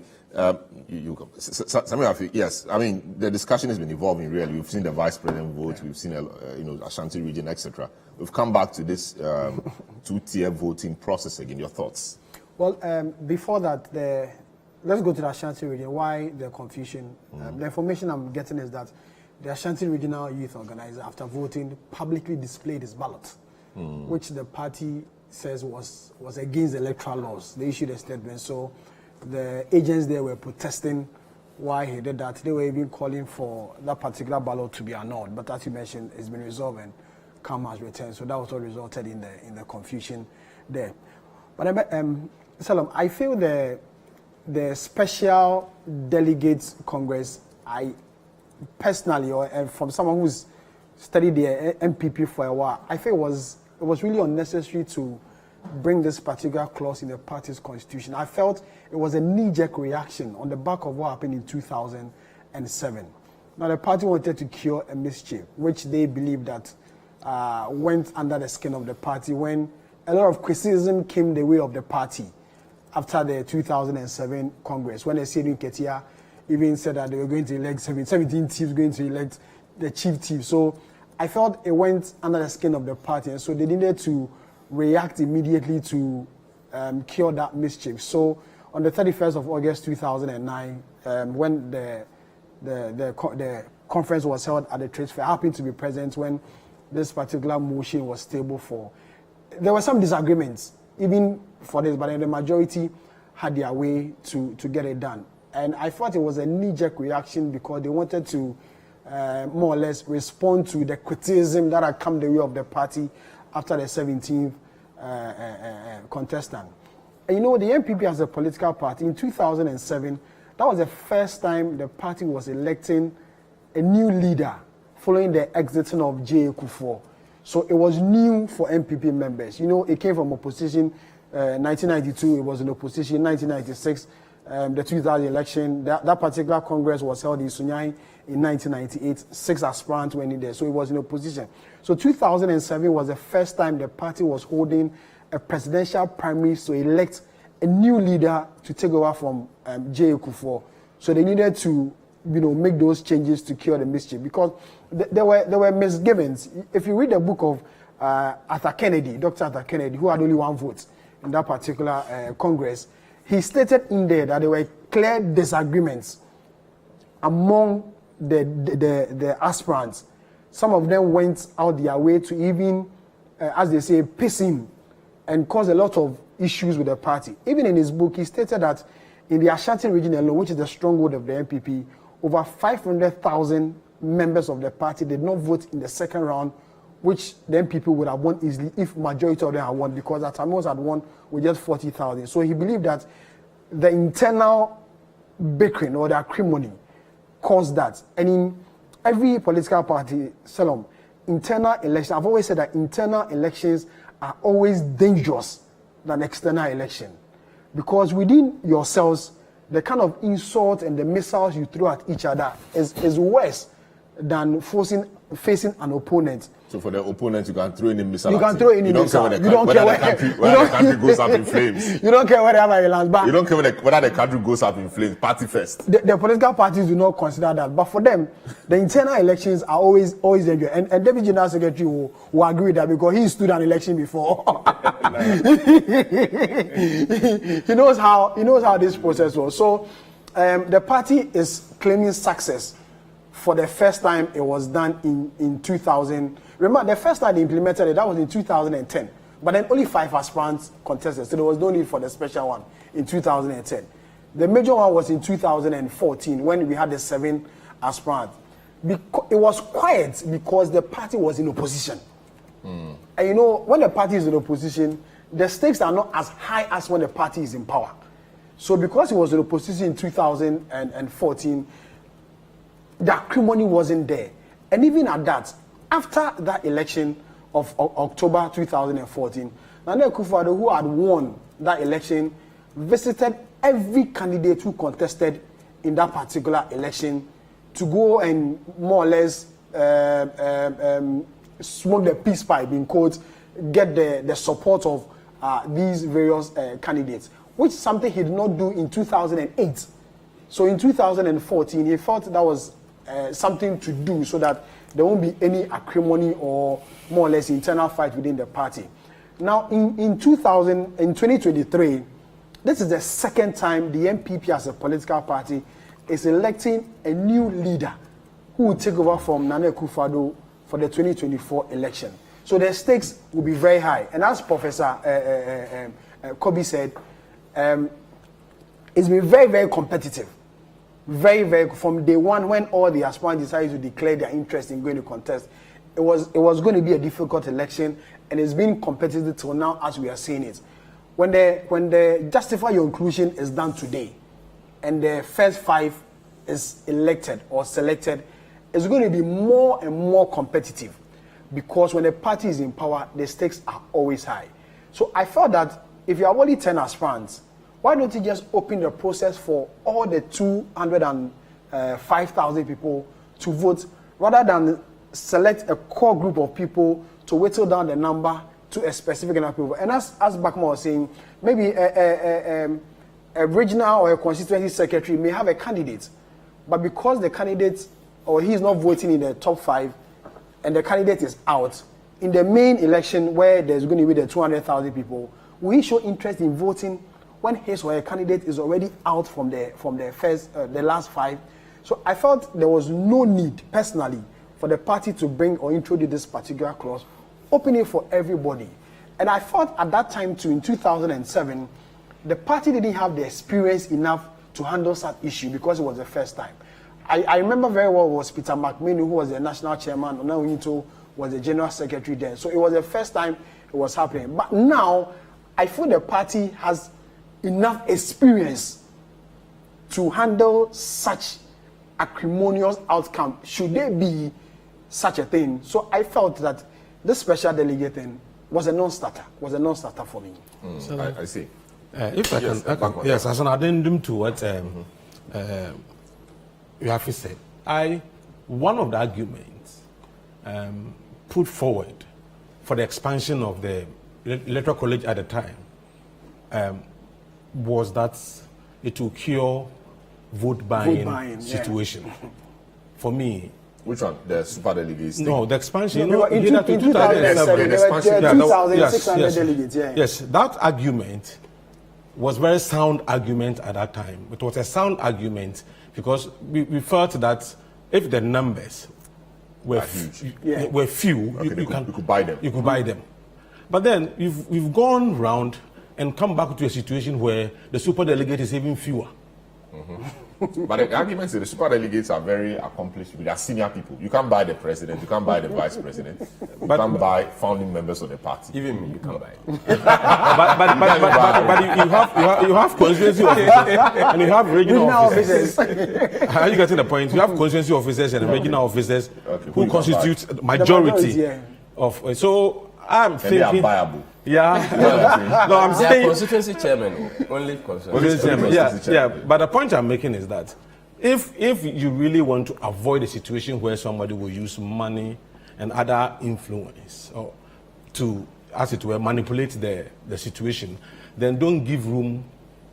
Do you get the point? Allow everybody, to vote, and that will help to solve the problems, rather than allowing few people who can be manipulated easily, who can, for me, that is also one issue that I would want Haruna to take it up. But it's okay. So maybe for the next time, because for now, for this time, there's nothing we can do about it. It's already happening. So Haruna, I mean, let me speak to Dr. Osai Kwapong. He's spoken for quite a while now. He's been quiet for quite a while now. Doc, I don't know what your thoughts generally are on the discussions so far. Of course, we are in it now. Nothing can be done right now, but maybe looking into the future. But aside from that, what outcome do you expect that today's election will produce, and what do you think will be the implication of whatever outcome that will come on the main election in November? Interesting. So, I mean, we would see who really emerges, out of this fight. If you look at those, if you look at the list of or at least the categories of the individuals who are in the super delegates, I've regularly said that Dr. Bawumia, the vice president, appears to be the establishment's preference. And if you look at the super delegates, most of them seem to be, voices of the establishment. So I wouldn't be surprised if, he comes out, very strong today. What does that signal? And there's a very interesting article in today's Daily Graphic in which the author talks about the super delegates, versus, the grassroots, right? And which is, will the grassroots or would the bigger electoral college that would meet in November to select the flag bearer take any cues or any signals, from the super delegates today? Or are we going to have a situation where the super delegates are thinking one thing, but once the electoral college is expanded come November, with the influence of the grassroots, they are going to think, differently. And for me, that is one of the things that I will be looking for, whether the bigger electoral college are going to take any cues from today and what happens, or whether they are still going to proceed on how they want to proceed in November. It would also be very interesting to see the different margins, in the victory. These things also have both a sort of a PR and a psychological component to it as well. I mean, if you win, you're definitely going to claim, momentum. You're definitely going to, put a positive spin on it that the winds are blowing in your direction as you go in, to November. If you don't come in very strongly, even if you come in second, but with a much lower percentage, I am sure that, that particular candidate would use rhetoric like, well, this is only 900 delegates. We have 100,000 plus, almost 200,000 who are going to. And indeed, I mean, the camps of the other candidates, apart from the vice president, have begun singing that song. They say all they care about is that they are part of the top 5. Whatever percentage they get doesn't matter. So they're trying to downplay the issue about margins, etc. Because, like you said, it appears the establishment has a preference, and the super delegates appear to be voicing the preference of the establishment. They know that, and so they know that this may be a clean sweep for Dr. Bawumia, and so they've started downplaying the effect of whatever margin, however huge it will be, on the main election. So you're spot on. Yeah, and so you're right. They would therefore say, look, we just want to be in the top 5. The real context is in November. And it may be that the real context is in November. But you can also not downplay the fact that whoever shows up really strongly today would try and,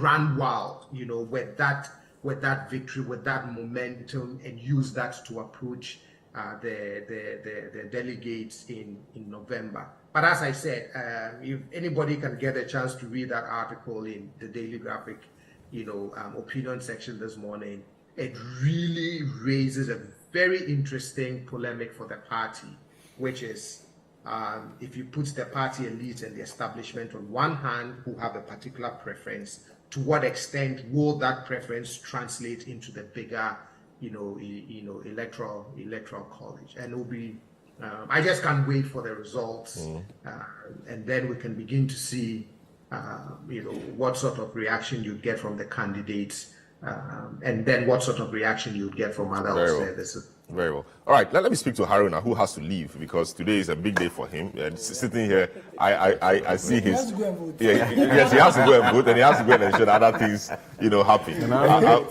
So, but we'll try and see. Very simple. All right, you've been taking notes. Yes. Shalom. I've had several conversations, like I said from the beginning. We welcome every suggestion and every commentary that will help shape our subsequent elections. And I've heard about reasons ascribed to the 17 as being funds, whether they were getting funds from the state to come and contest. And I think that this was not a major issue when consideration was given to putting this particular clause in our constitution. Funds was not our major concerns as celebrated by my colleague here, one of which was the percentage of votes that one was to get before you get elected. In 2007, you saw Alan had to say that he's okay. He would not go for the second one because of the numbers that the first person could not get to get it done. This was one of the reasons that we ascribed to that. And then even more, if you look at this particular scenario, it even gives more party activities to happen based on the lines that have been given. You see that it's more or less like a justifier or a qualifier. You see that the momentum and the party activities that is happening within the various constituencies goes on for a longer period of time. That gives the party, or that keeps the party's name within the country running, and even within the media cycles. You also see that more opportunities are also given to people to contest. You'll be able to either to test yourself, either to see how you are known within the party. You can have that opportunity, knowing very well that you have a first round to go through before you get to the next round of the election. But you can always withdraw from the race. We see it in the US many times. And but even in you Ghana, will not be able to test your strength. So, but you see the signal from the ground. If you see that it's not getting deeper, you are not going far, you can withdraw from the race. You see, when we are conducting research, one aspect is that if you are dealing with the elite, the results tells you something. If you are dealing with the grassroots, the results also tells you something. So there are two things that you have to work on if you are able to be tested within this particular spectrum. So this gives the opportunity for more people to be able to test themselves, their capability, their knowledge, how strength they are. However, given all these particular examples, I think that people may have superior expressions on this or suggestions on this particular matter, for which the party can take them and look at them, because this decision can only be taken at a Congress, not just at even National Council, but this can be taken as Congress. And if we see that this is a very disturbing matter, I think that the party will be able to welcome that. Okay, no, go ahead. Let's finish with that. And also moving to the universal adult suffrage, I think that is also a right call. But many things has to be done right before we get to that particular stage. You can't just say that because of this particular commentary, this is what we have to. We have to get things right. That can be proven scientifically, that can stand the test of time, that will be able to assure us of credibility, that will be able to assure us of unity after elections, and we'll be able to get to that particular stage. But it was not a knee-jerk. My brothers, we have said it was not a knee-jerk, but this was carefully thought through. But we might be wrong, we might also be correct at that particular point in time, but we knew what we were doing at that particular point in time when we were taking this decision. But also to align our inability to win the second round to our internal elections, I disagree, because obviously what happened in our second round elections was that you could see that our opponents were leading in the parliamentary elections where they had many MPs. And you know, in this country, people will say that, these people, once they have the number of MPs here, I think that it's obvious you have to go and vote for them. But also the numbers were also being analyzed. You know, Ghanaians are very much interested in numbers and also looking at how the elections goes. So one of the aspect that affected us more was when we lost the parliamentary elections, not only the internal, because the Ashanti region that has been made, that about 500 people did not come out to vote. It means that in the first round, those 500,000 people came out to vote. However, we did not clinch that particular victory. Nothing untoward with the internal election would have stopped them, but this was a decision. Perhaps people don't like going for a second round elections, and they may decide that, no, let me rest because my party will win and complacency will set in. So these were some of the issues. But I want to also make this point clear. This current executives of the party, we don't have anything called establishment. If there was any establishment, we wouldn't have given opportunity. No, the establishment often is not articulated. it is never articulated. No, but I'm making it clear because my boss have said it time and over that this National Executive Committee will make sure that we will organize a free and fair election. We will give the grounds to everybody to contest. We will make sure that we stay to the rules of the game and engage every stakeholder because we want to make history. And if we want to make a history, we need everybody, every single vote count. All the 10 that have contested, nobody should be undermined. All of them has something they bring on table. They did not just sit down, wake up and say that I'm going to contest. They have a unique characteristic, and that is what the National Executive Committee seeks to do. After this particular contest... Are you saying that nobody in the race is viewed as an establishment candidate? Is that what you're saying? We don't say it. You don't have to say it, but people see it. Because we have given, if there was establishment, the establishment will have crowned the National Executive Committee. If you check very well, this is the only election that we are going. No single National Executive Officer, from the point we opened the nomination today, comes out openly to declare for any candidate. Because we want to bring together how about Nana B? I understand he made some comments which suggested that he was aligned with a particular candidate. I have not heard it. Very well. And it has not been brought to the National Executive Committee's attention. And we have always made sure that the various stakeholders, be it agents, be it aspirants, be it supporters, we have always made sure that we welcome them and make sure that this is a party we all have. Remember, after this competition, there will come cooperation, and that is where we need everybody. Yes, so we'll go for a short break and come back and continue. But you have to leave right now, so just deal with this for me. So in case two candidates, maybe 5th and 6th, get the same number of votes, what do? You run another contest for them? Yes. You run another contest? Yes, on the 2nd of September. Oh, on the 2nd of September, yes, you run another contest for them? We ran another contest on the 2nd of September. And the other guys wanted a centralized contest or conference. That would have solved all these problems, not to call people together again. Why did you? That would have still been the same. If there was a tie, why were you opposed to that? If there was a tie and it was centralized, we would have still organized the elections on a later date, not on the same day. I see. All right, your final thoughts. I, as an individual, it's not I was opposed. It was a decision of National Council, and all proponents of that particular decision were present at council and saw what happened. And I think that this is a decision of the party, not one single individual. Final one. It's obvious across the country from reports you're getting that journalists are not being allowed to freely cover the events. You don't want journalists at your program? I mean, tell us so that we know. Salam, I think maybe if you say some, because I can see you call Greater Accra, your media person is there, you called... but they could not get there, we're not getting close to the action. They've given them a place to stand, where they could report from. In Kumasi, I saw your reporter. Maybe there are other few places, like maybe I heard about Tamale, and where they have been denied. So Northern region, for example, they are not allowed to go. And because of where they are, and it's raining, they find it very uncomfortable at where they are standing. So I have been here chatting with the EC to make sure that things are done. They have directed me to who I have to speak to. Until I leave this particular program, I have to call the national rep who is there to make sure that, because I'm sending messages, he's not reading, so that to make sure they speak with the police to at least find a very decent designated place where rain would not be a disturbance to the media. Okay, so your final words, expectations, everything. My final words here is that people should remember that this is an internal contest. Internal contest here means a contest of ideas, contest of who will be able to lead the party to victory. Let's be very mindful of our commentary. You may support somebody today, leaving another person, and maybe that person may be a person that will be able to help you or help the party.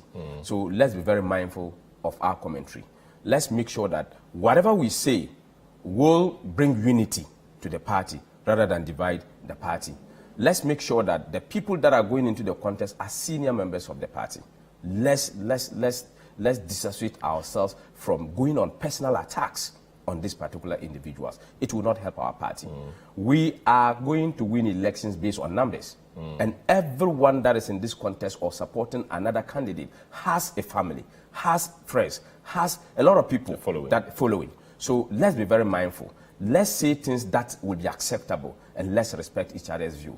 This contest will finish without a loser, without a winner. Very well. Because if 5 people are elected into the next race of the elections, those 5 people who have won will need the 5 people to go and win the next elections. All these persons have gone around, they've garnered a number of votes, and people are speaking to them. So all of them will need each other. And at the end of the day, the one that will win as a flag bearer will need all the 9 to assist him to win the elections. Very well. Thanks so much, Haruna Mohammed, Deputy General Secretary of the NPP. He has to dash down to the party head office to vote before polls close. Is your candidate winning?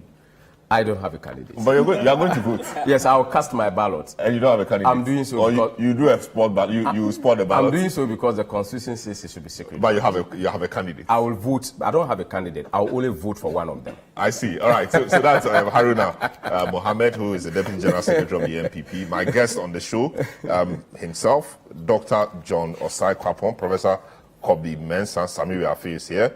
And we will take a short break, and then Ebod Bachman is also here. We'll take a short break, return, and then refresh the panel, and then we'll get some more things going. This is The Big Issue, our coverage of the NPP Delegates, Super Delegates Conference. We'll be right back.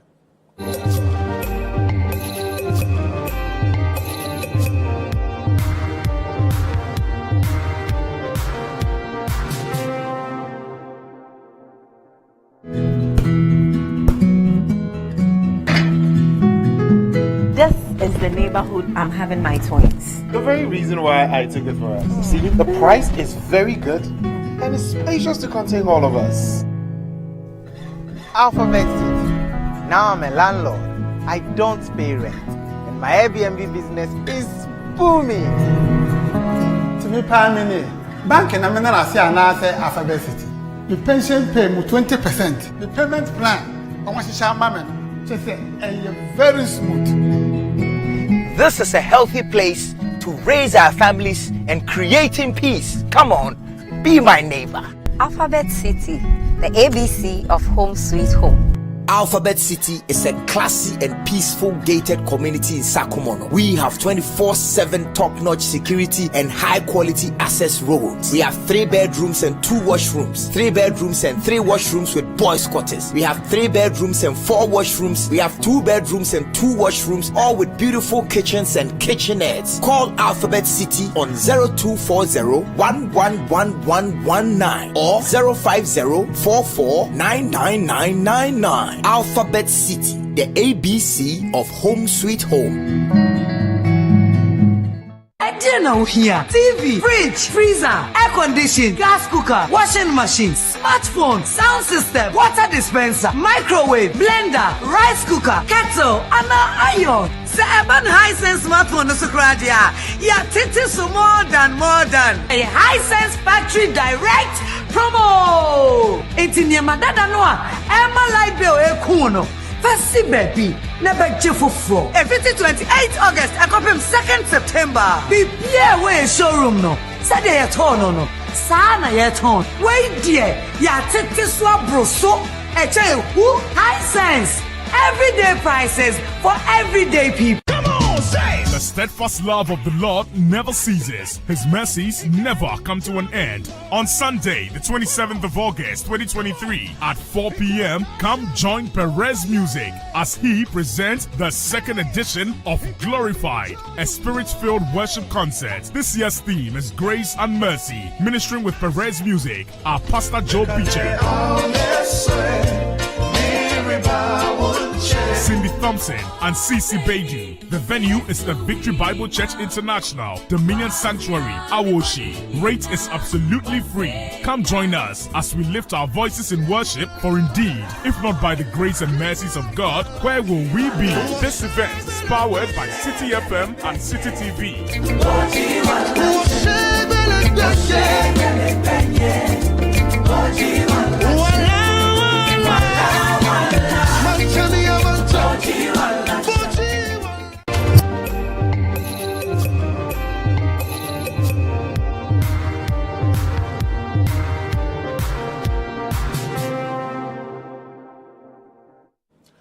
Hi, you're welcome back to The Big Issue. My name is Selom Adonu. Your comments and views are welcome on the show via our WhatsApp line 0 20-444-7033.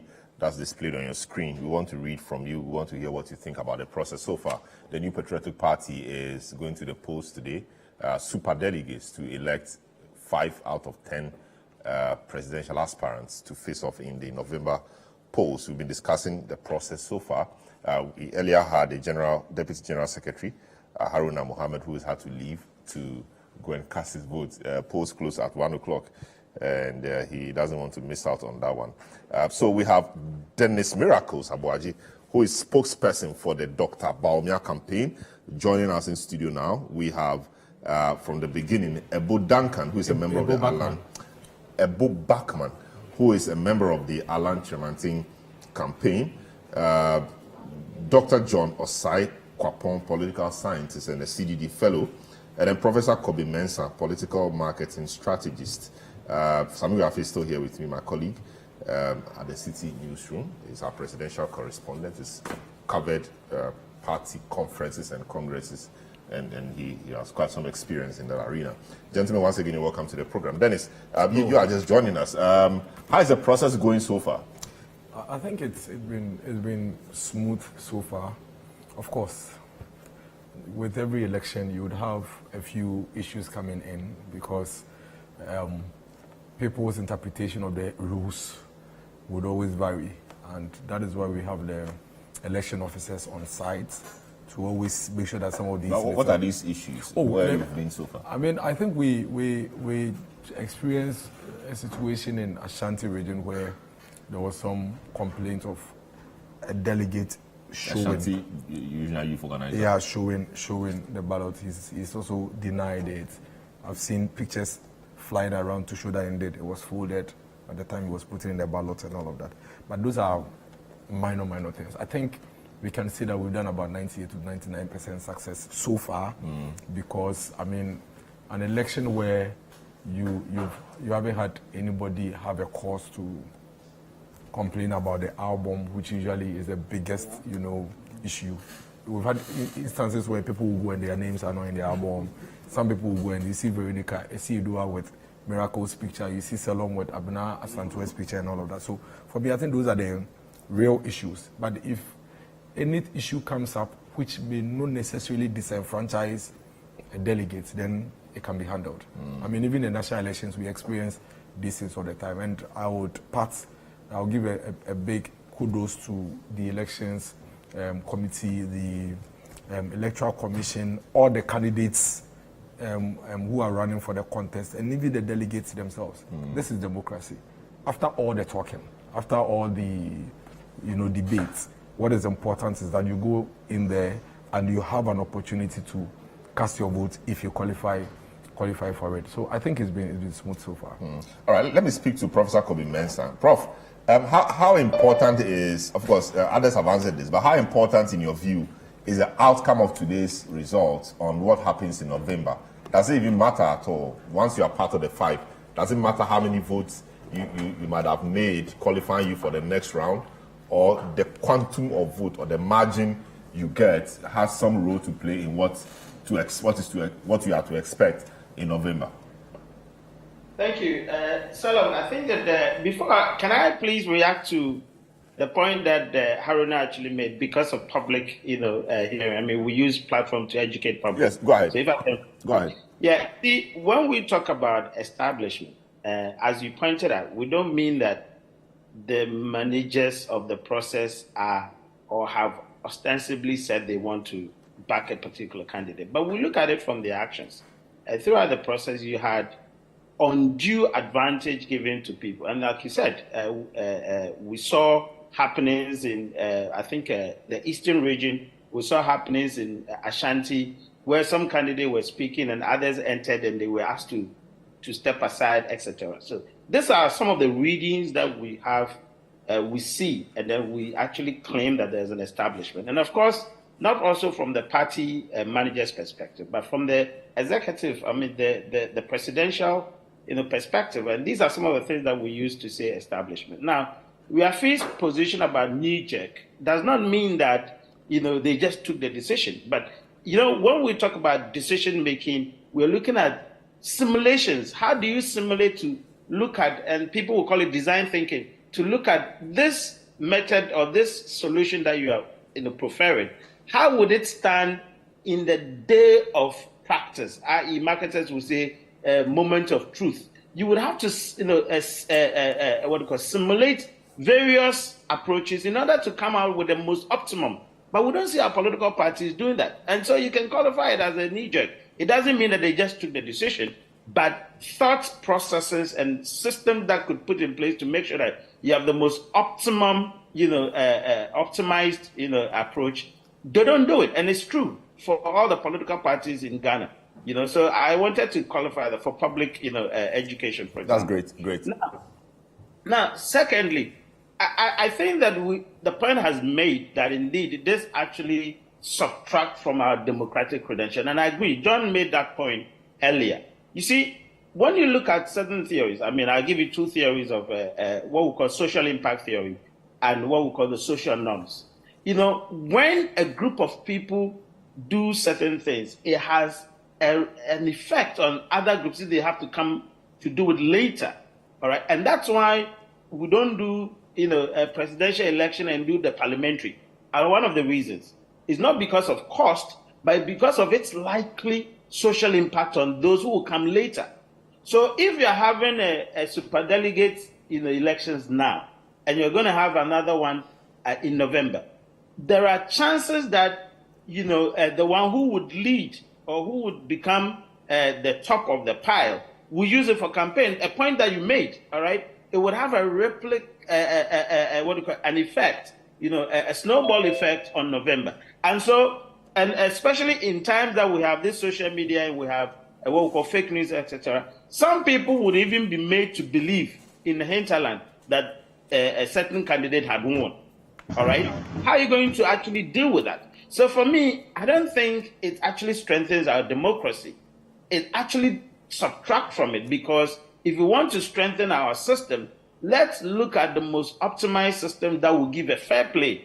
But for you to have a delegate conference, a superdelegate conference, there's going to be words that even party founders have found a certain candidate worthy to be, the candidate. How much, more you, who is a grassroots, you'll be influenced. They will be psychologically influenced by that. Of course, those who are stronger in their backing of other candidates can withstand that social impact, but majority would be influenced by this process. And that's why this process is not democratic at all.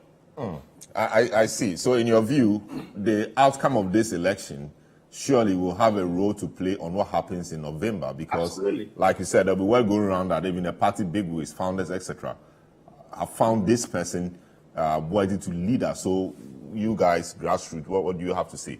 And so let it continue. I see. That's quite an interesting one. Let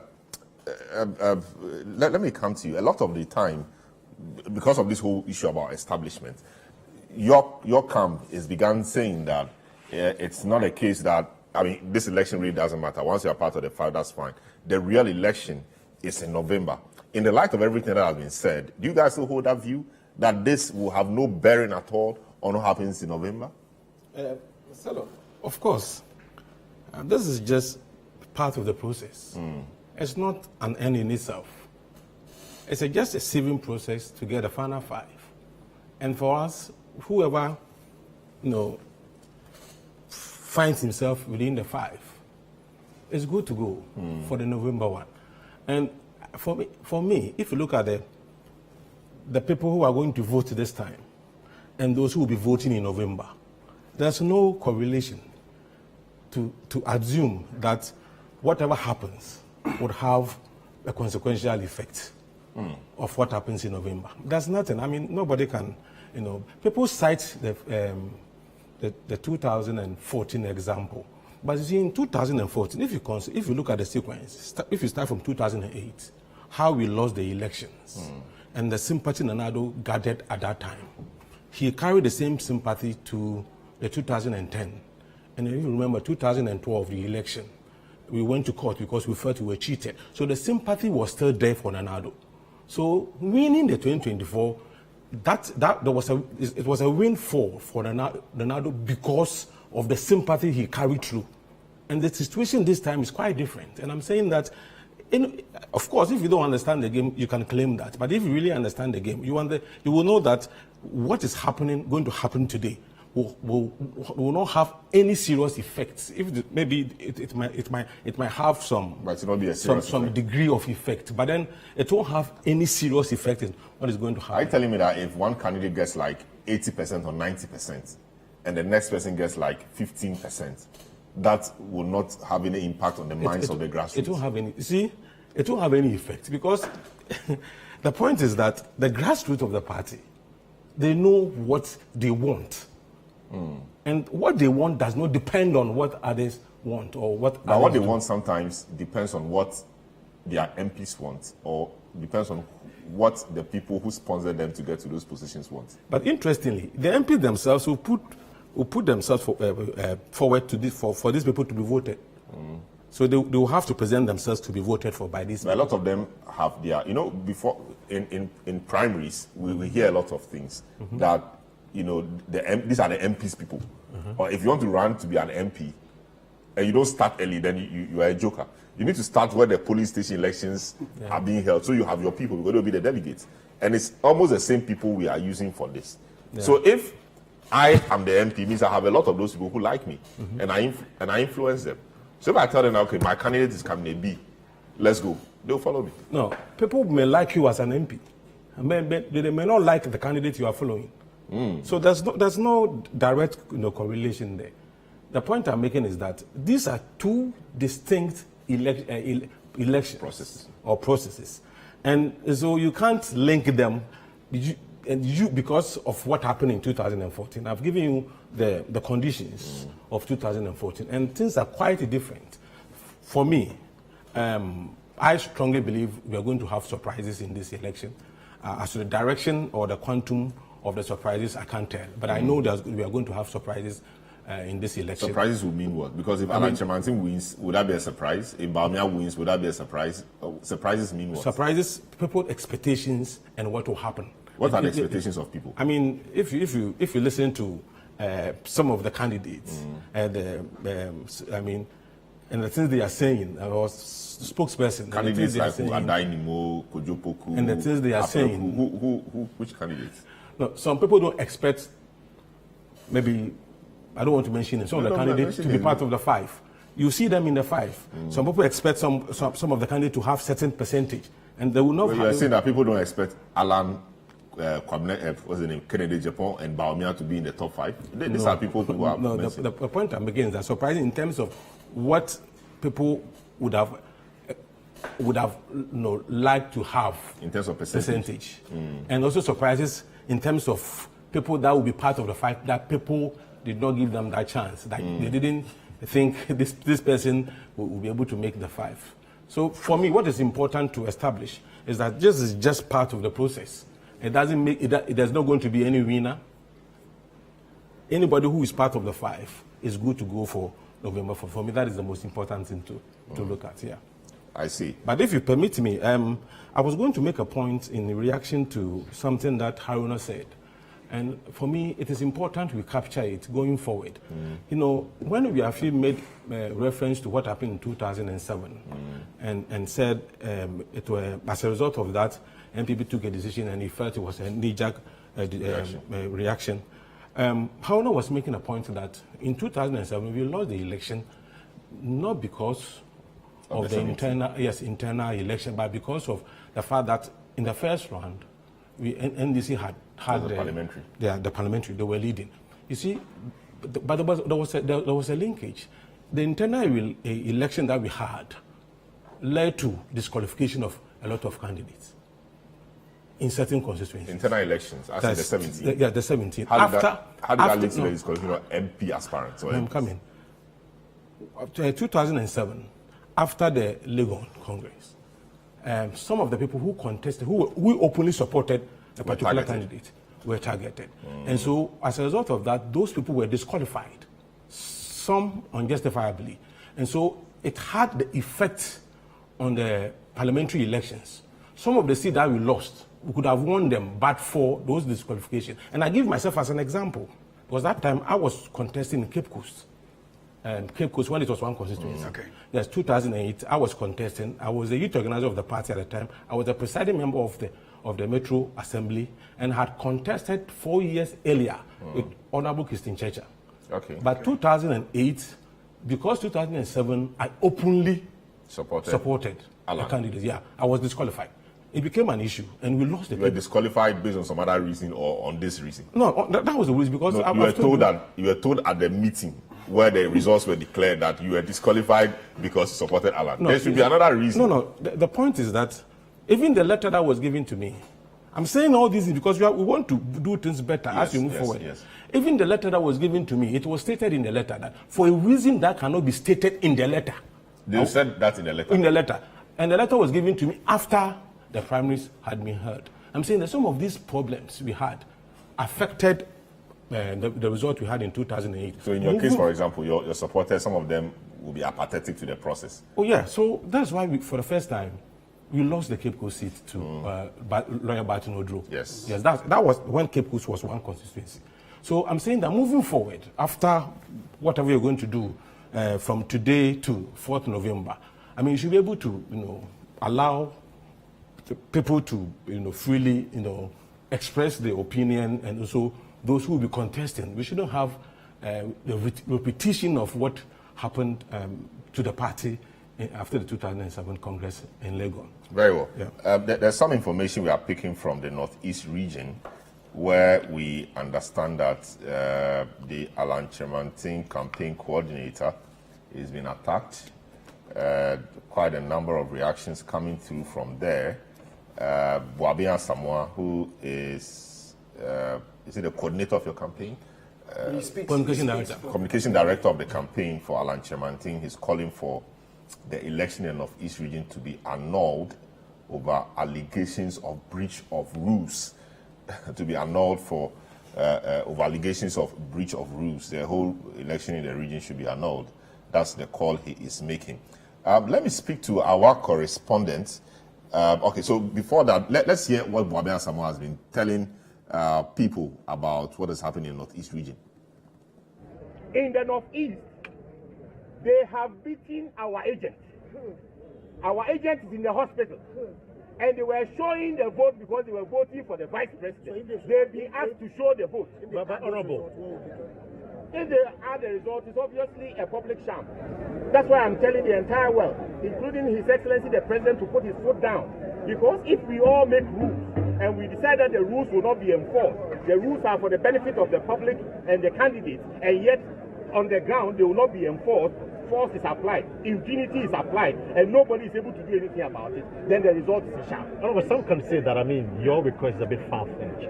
The matter could be easily resolved. Why? In what way would the matter be resolved? If the ballots that were showed have gone into the box, how will the matter be resolved? The ballots that are being showed have been put in the box.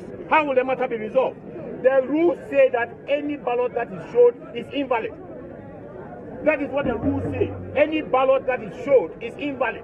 So if you are voting systematically and showing it systematically, and the EC are looking on, the police are looking on, and our agent is assaulted for protesting, then it's grounds enough to reject the entire result. Are you foreseeing the defeat? That is why. Confirm that they voted for him. Are you saying security is porous in the Northeast region? Are you citing porous security in the Northeast region? I am saying that the rules are being infringed with impunity. And when our agent, who is supposed to protect our interests, protested, he was assaulted. That's what I'm saying. And I'm saying that means that the vote in the Northeast has been contaminated. One of the party has structures. That has been Have you filed an official petition to the party? Yes, we are filing everything. We are doing everything. We are bringing it to your public notice that the Chemantin team will move for invalidation of the entire Northeast. All right, so that is the Director of Communications for Team Alan. He says that the votes in the Northeast region, the process has been contaminated. And once it's contaminated, what must you do? You must throw everything away and start afresh. That's his call he's making. But he's not the only one. Kennedy Ejapon, who is a contender in the race as well, is also unhappy about what has happened in that part of the country, Northeast. Let's hear what he's been saying. I'm telling you, don't go opposition. I'm going to go opposition.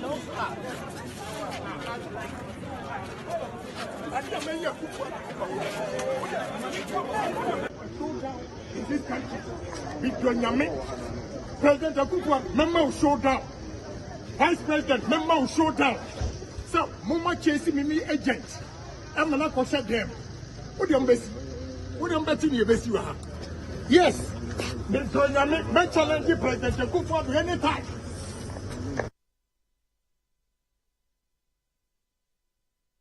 Well, that's Kennedy Japan saying some wild things there. He's obviously unhappy about the process, saying he will give the president and the vice a showdown, whatever that means. Now let's speak to Alabira Mohammed, who is our correspondent in the Northeast region, to understand what has happened. But as we speak, he is in Tamale, the capital of the northern region, to help us appreciate what has been happening. Hello, Alabira Mohammed. Good morning and welcome to The Big Issue. What happened in the Northeast region? Thank you so much. What happened in the Northeast region, as we understand, is that the Alan Cash coordinator, was beaten inside by the supporters of the vice president, Dr. Bawumia. Yes. Media in the northern and northeast region have not been allowed to get into the voting where voting is taking place. So we are all outside, and we started seeing people in there shouting what was going on. We didn't know until they started sharing us with pictures of the assault on the person. We saw blood stains on the flute and other things. So this is what is currently happening in the northeast region. But in the northern region too, we also pick information that something the northern regional chairman Samba, and the coordinator for Alan Cash has also, there was some scuffle between them in the center there too, at Tamale College of Education, where the voting is taking place now. We are currently over there. I see. So speaking about this Northeast matter, do we know what led to the scuffle and the subsequent beating, allegedly, of the gentleman, the coordinator in question? Do we know what happened? Was it just seen, pounced upon? What happened? Yes, what happened was that the coordinator was trying to raise some issues that to him were not fair as the election was going on. So he was being challenged by the party, by the supporters of Bawumia. So he too did not stop. He also insisted that the right thing must be done. So before he realized that, somebody slapped him from the back, and that resulted in the free fight at the place. I see.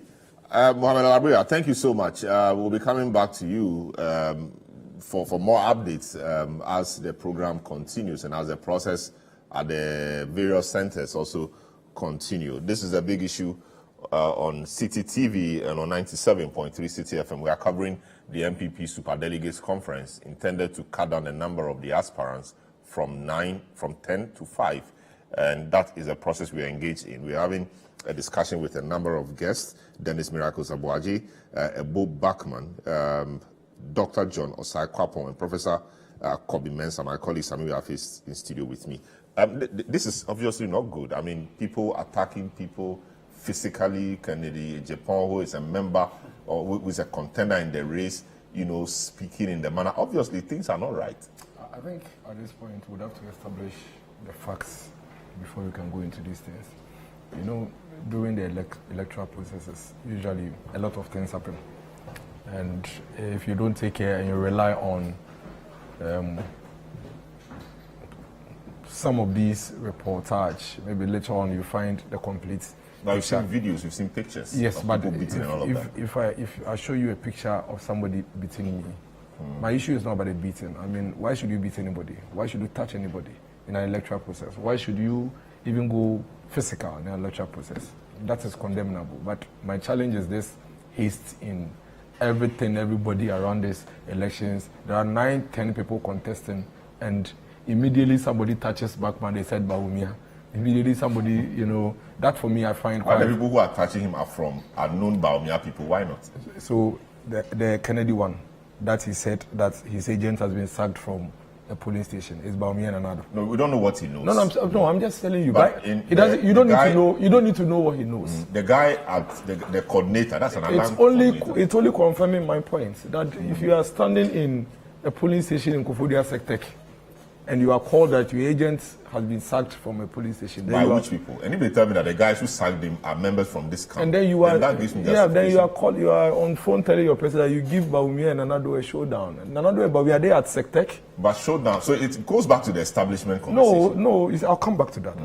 I just want us to establish the fact that we can't continue to have this conversation in the realm of. No, but you see, I get your point. But yeah, so it's good to get Japan, it. So can I? Canada, Japan is a member of this contest, and I'm not sure he would speak when he doesn't have enough. He can't speak when he doesn't have. I mean, why not? You know him to be. Oh, it happens, but people do it all the time. No, I mean, Canada, not just Canada, Japan. It is part of the process. When people are emotionally charged during elections, it is possible. Everybody is culpable of that. Everybody is culpable of that. Everybody. When I don't know if you've run an election before, especially when you are the candidate yourself. You have no idea. You understand? It could even be that ultimately he would realize that the report that was given to him from the ground is not actually the way it was presented. That's why I'm saying that the Electoral Commission are the ones conducting the elections. They are not members of this party. They are not parties to this process. We need to get their side of all of these things. But one thing that is completely condemnable is anything that would have to do with physical confrontation. That one, there cannot be any explanation or justification to it. What we can talk about is the fact that I can't just sit here. Then when I hear that the Baumia's agent at UCC has been removed, then I assume it's Alan. You understand what I'm saying? That is where my challenge is with. And I think that's one of the biggest difficulties that Dr. Mahmoud Baumia has had to deal with. That is as if almost everything is directed at him. But that has to be expected. He's a guy to beat. Exactly. So he's a front runner. But that brings me quickly to the issue of the establishment. And I disagree strongly with my brother, Professor Kobe Mensah. I don't know why people are choosing what their definition of establishment is. Yesterday I was on another program and I kept asking, what is the definition of the establishment? And there don't seem to be an agreed upon definition of what the establishment is. So everybody chooses what they think defines it and they will put it out. Some say because government officials largely are following the vice president. Others, today I hear Professor Kobe Mensah also say, it's because of the posture of, it doesn't add up. We go out there from the get-go as members of a fraternity to go fish for numbers. If I am very good at coordinating and getting these things done and I get the majority on my side, and for that reason, when we step out, the image you see is a lot more government officials following me, and your definition is that is establishment, I gladly accept it. What will constitute an establishment candidate for you? I think that for me, I would accept an establishment candidature definition going by what Ebu said, where he talks about when he was disqualified from a contest because he was openly told that you are being disqualified because you support this person. You understand? People are fired because they support this person. You understand? Then you can establish that. But so far, I haven't heard anybody say that he's been fired or he's been... No, but are you not playing the ostrich? No, I'm not. That is a fact. I'm talking about facts. Because, I mean, it doesn't have to play out the same way. No, it has to. It doesn't have to play out the same way. It has to. And then you are... No, elections... I mean, the seasons differ and how things are throughout. Then you are bringing me back to the same conversation of we not having an agreed upon definition of establishment. So it means then that I can always disagree with you on the issue of establishment. You can. Exactly. Then I can move on. But if it appears that the system is in support of the system? The system are those who make decisions. Exactly, but the people are allowed. But they are allowed by the rules of the game. There is, in fact, the only people who are stopped in this process not to openly declare an advocate for the national executives. You understand? There are 138 or so MPs. You have 20 of them following you. You haven't rebuked them. This morning I've been on shows with those MPs who are advocating for you. That is fine. Another candidate has 120 of them. They say, oh, because I see 120 with you, you are an establishment candidate. If that's the definition, then we accept it. If that is the definition, then there's nothing negative. Is it a worry to be designated the establishment candidate? It will be a worry when the definition that the book gave comes to play. That is a worry. But if the definition really is what I am understanding, that it looks like majority of MPs, majority of presidential staffers, ministers are following one candidate, fair enough, because they are members of the party. It also appears that many of the guys in office, in power, are comfortable with a particular candidate. Yes, because that candidate has a capacity and has been able to convince them to follow him. You've been able to convince a few. It's not as if all government officials or all members of government are following one candidate. Okay, but an overwhelming majority. Because that guy is good. He's been able to convince them. Why do you discount that? I'm not done. Okay. Let me because I made some few notes that I want to address. So you have your time. Then so that should be established. Okay, you can't assume that 10 people are following you, they are fine. But because 120 people are following another candidate, they don't have a mind of their own. And that the only 10 who are following you are the only smartest and courageous ones. And the other 120, they are daft, they don't have a mind of their own. But and they are following somebody. No, there has never been even one. I was in a meeting with the president and some other people who are also following other candidates. The president in that meeting asked, you are not following the vice president. Has anybody called you to tell you not to follow the candidate you are following? Nobody. There hasn't been even one person in all this conversation who has ever. You saw the way Bobia Samoa is speaking. It tells you that if that has happened, he can say it freely.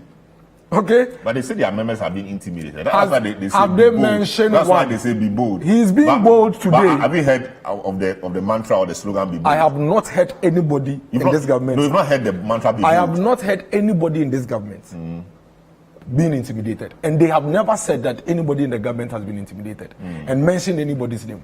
Okay, as for going into an election, you know that the issue of claiming intimidation and claiming establishment is a political message.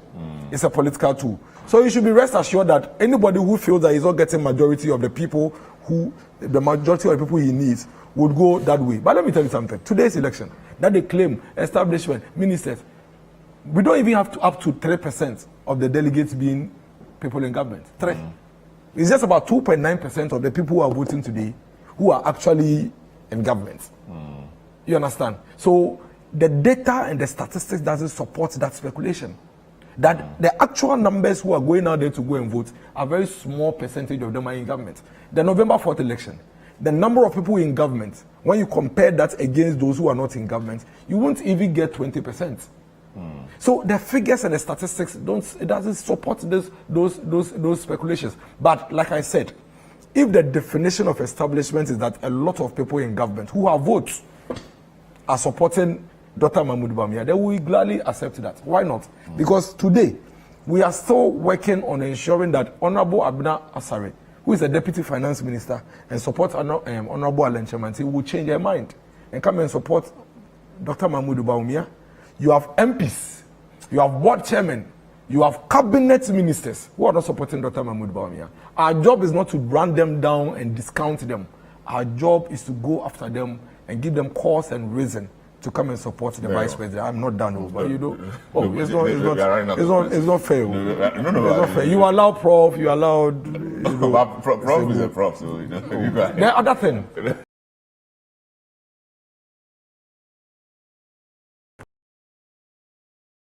Bizarre, defeatist political position that anybody can have. That as for the special electoral college, it's nothing. It doesn't mean anything. No, we take it very, very seriously. It means something. There's a reason why this constitution created it. And let me tell you, maybe Prof doesn't understand the structure of our party. If you understand very well the structure of our party, you would know that today's election is a direct precursor of what is to come on November 4th. Because the idea behind special college wasn't the fact that there are some super wise individuals in our party who are the smartest people to come and take a decision. The idea was to aggregate the views of the masses through a select individuals who are representing people in receiving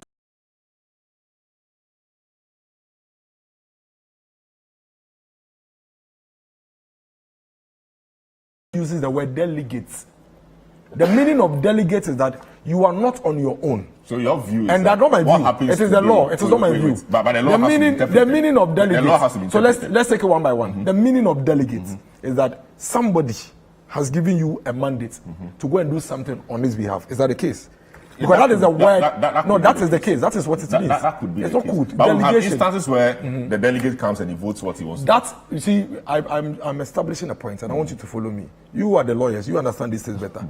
The definition of delegation is that go and do this on my behalf. Do you accept that?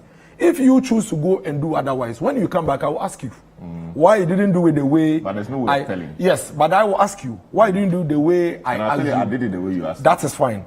I am establishing a point. The point here is that the Constitution established today as a delegation election. So they are not on their own.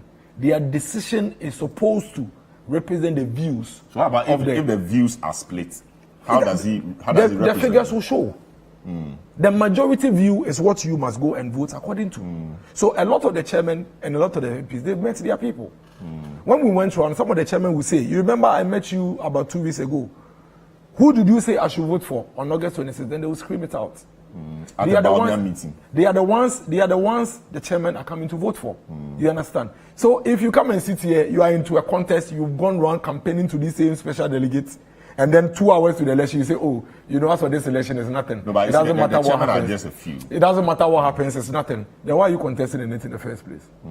The fact is that whoever wins this election, mark it anywhere. Me, I'm a regular Friday here. We win the 4th November election. Margin is important. Without doubt.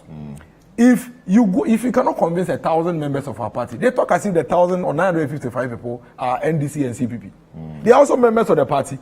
You cannot convince 955 people to vote for you.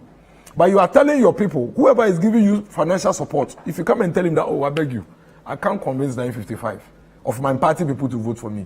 But you don't worry. I will convince 200,000 people to vote for me. The person will see you as a joke. So that argument is defeatist. It is cowardice. We take the special delegate election seriously, the same way we take the November 4th election seriously. Finally, I think Prof made a point that I need to correct. It's not true. Prof says that the political parties, we take knee-jerk decisions and that we don't simulate. It is false. An interesting question.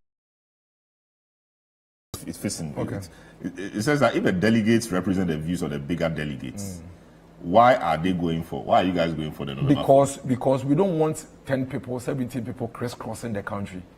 Okay, and but the views are the same. They will just. The idea, what happened in 2017, was that instead of having 17 people crisscrossing the country talking to 200,000 people, let's reduce the number and they will present the. So it's the same view they were expressing anyway. And that is why they will validate. That's why I keep telling that they will validate that view. So the November 4th is of validation. That is why I keep telling that whoever wins August 26th will win November 4th. So how about if it doesn't happen? It will happen. We'll be here. It will happen. But just a few minutes. The knee-jerk bit. I think that one is a general political party. Yeah, so that one is not. Political parties in this country don't take knee-jerk situation. They go through their process. Our decisions are based on historical evidence and then what we believe would work. A lot of the things we see us do, we don't just get up and do them. And so if the academics come out and make it look like we don't know what we are about, they should come and sit at the table. They should come and put their faces on the ballot. So the academics, I'll come to the academics. And then we'll see how these things work out. It's so easy to and Prof. Kobe Mensah soon. Yes. You want. I mean, just go back. No, but he used your experience as a base. Let me take you back to 2007. Why Allen, for instance, was described as establishment candidate. That description was almost the same as what we are having. Because he was seen to be a Kufuor guy. The presidency was seen even though the president denied it. Yeah, was seen to be supporting him. The same thing is what is happening. And the same is if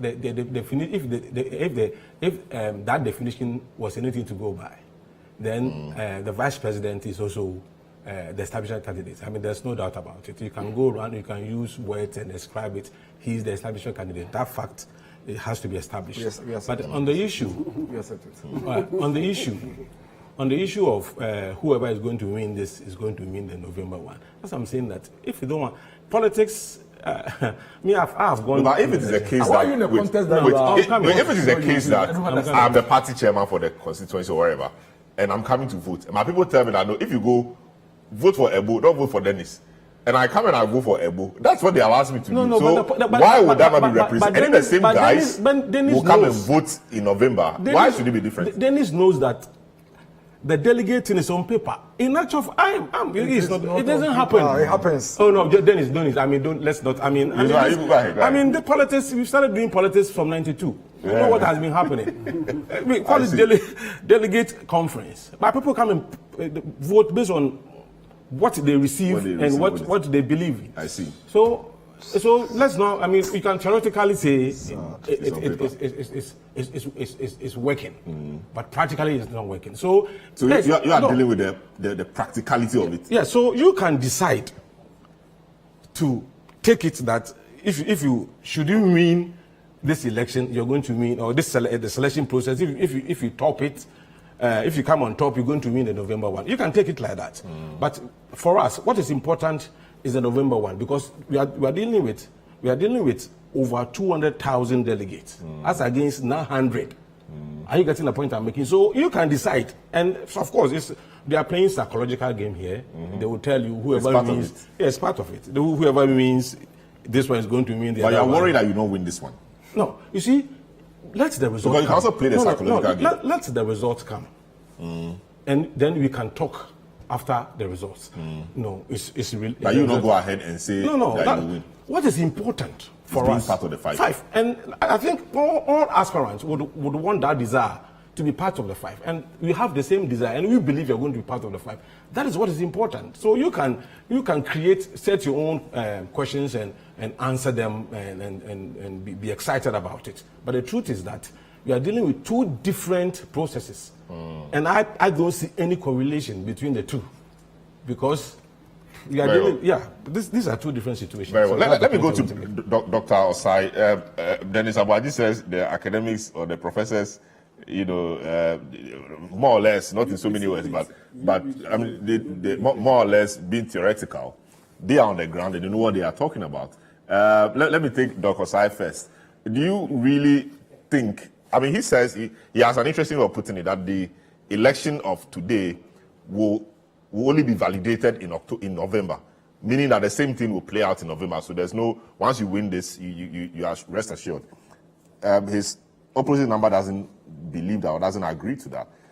In essence, you guys do simulation, you do theory, etc. They are on the ground, know what they are talking about.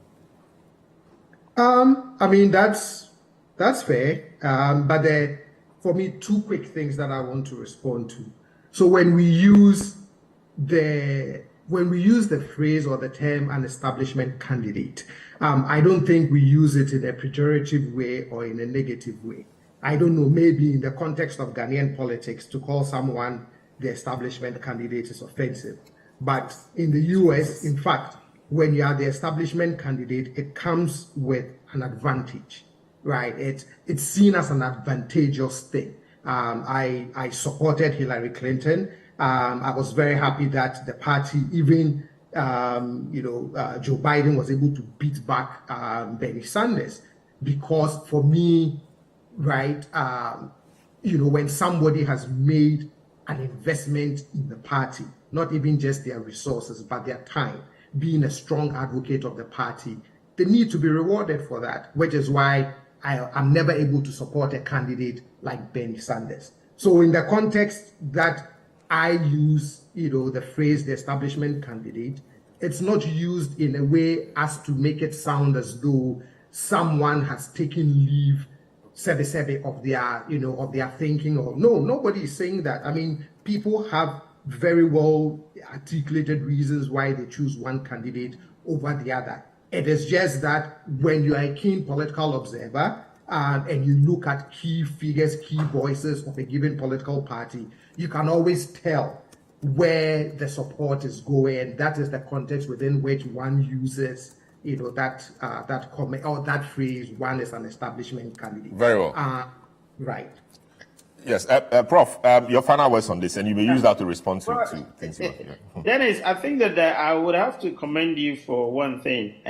When you were asked to respond to some of the clips, many times you don't find our political communicators referring to having to establish the process. It was obvious during Cecilia the past, issue. People were sitting there trying to articulate what they think could be the issue, and using ifs. But of course, you did well by saying that you have to establish, which I definitely agree. Just like John had said, I think it was unfortunate for you to think that we're just defining things by our own means. I mean, with all due respect, we read the literature and we know what it means to be an establishment candidate. I would challenge you to tell me the kind of literature that position establishment by what you said. And I think John would agree with me that we don't say that lightly. And again, you misunderstood me. Well, you misquoted me. I never said that this election has no bearing. In fact, I gave you two theories. Maybe you didn't listen to me or you were not available.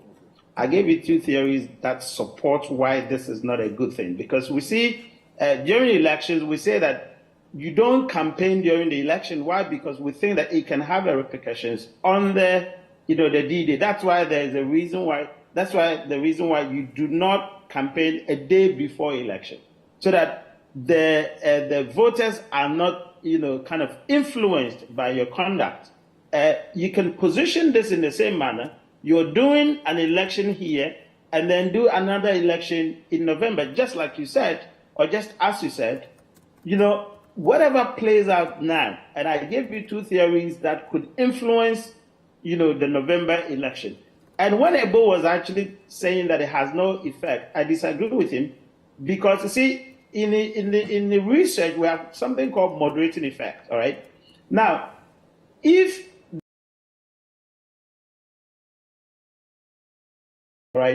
do not come on top,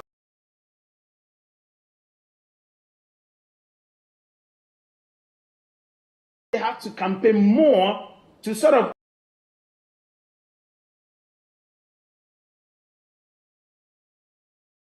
became on top as a campaign.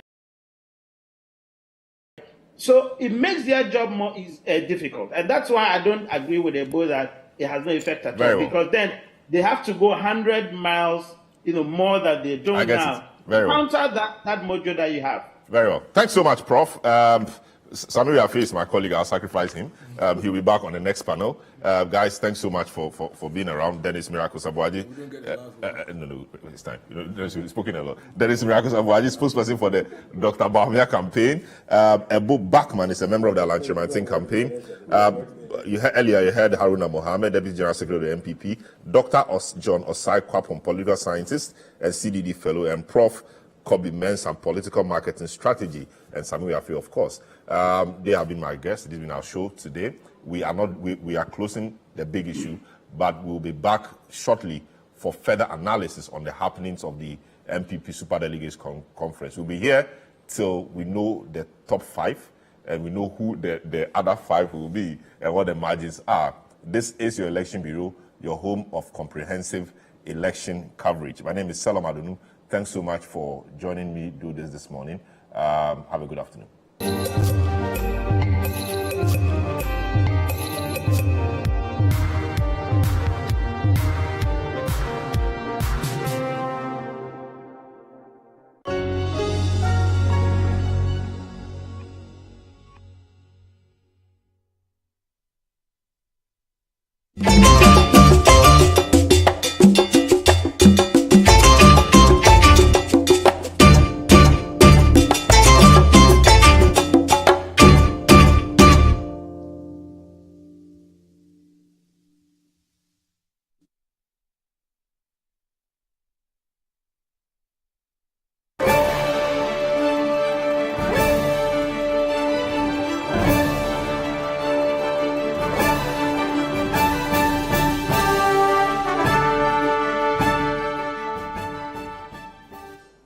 Okay, let's face it, right?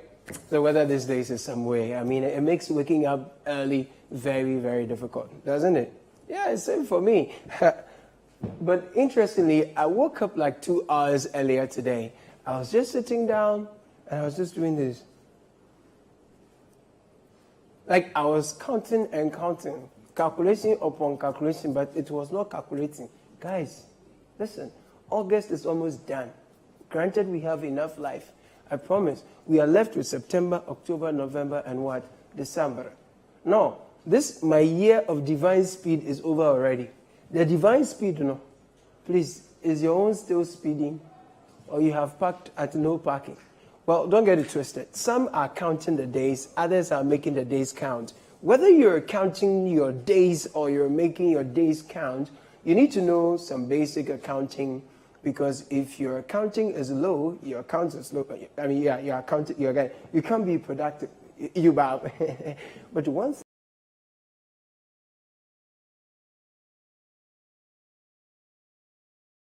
end of the battle is the Lord. I mean, can I get 4 more? 4 more? Fantastic. Let me tell you why I'm saying this. I was a conference host for an event some months ago, and there was this thing, these rich bourgeois people, they do at their events. So they call it, I think, lucky dip, right? So you put your business card in a glass bowl, and then they'll pick some raffle, sort of. We had 10 prizes to give out. I gave out 10. So how many more was left? Thank you. 4 more. Ladies and gentlemen, when I said we have 4 more to go, come and see the uproar in the auditorium. Hey, somebody said, hey, 4 more saying, I can't 1 and quarter. No, without reminding them, I was talking about the lucky, winner and the raffle, and not Ghana Beyond Aid. I simply apologized and said, see, man, ye. And they all responded, wano fum, basa, basa, basa. Ladies and gentlemen, let's count down to Dr. Afriye Akoto's victory as NPP flag bearer elect from the bottom.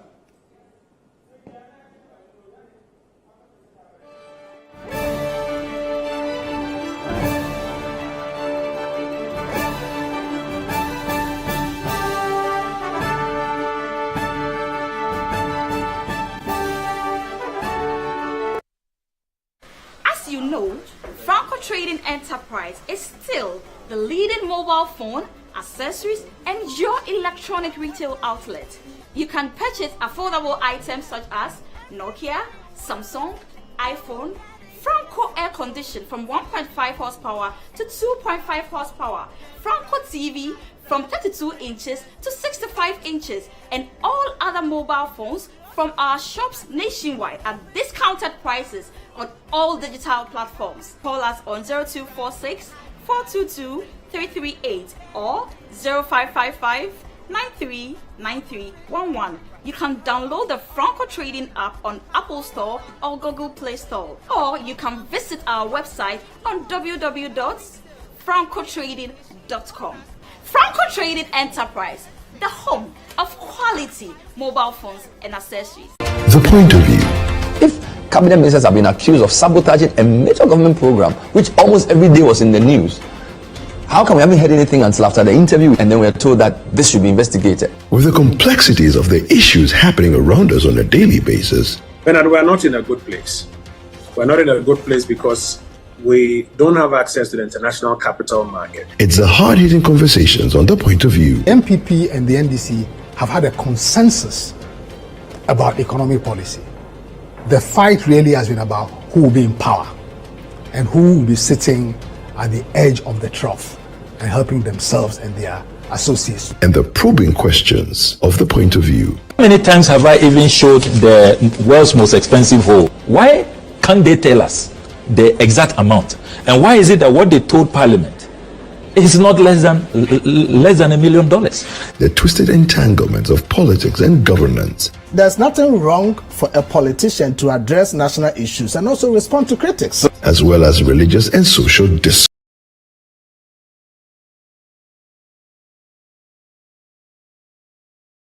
To build a national cathedral, people can have their own opinion on matters, but let us pray that God will bless this economy so that we can have our roads built and the cathedral built. The Point of View brings you the policymakers and duty bearers and drills down to the very bottom of issues. As part of your budget for the year is a line item that says what? Electricity. Yeah. So what's your reason for not paying? Economy. How can the economy be a reason? What about us? The Point of View airs every Monday and Wednesday at 9 p.m. only on City TV and is sponsored by Belpac. Belpac, just perfect.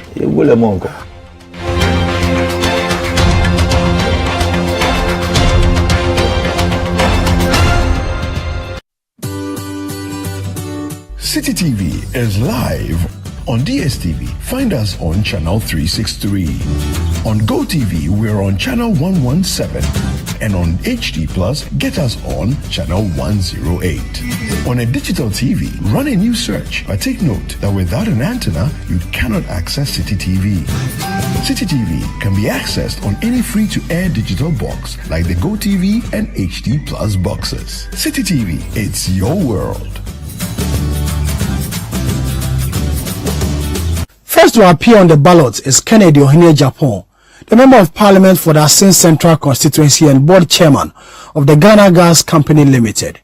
He is seen by many as the Donald Trump of Ghana's politics, though many did not take him serious when he announced his bid to lead the MPP.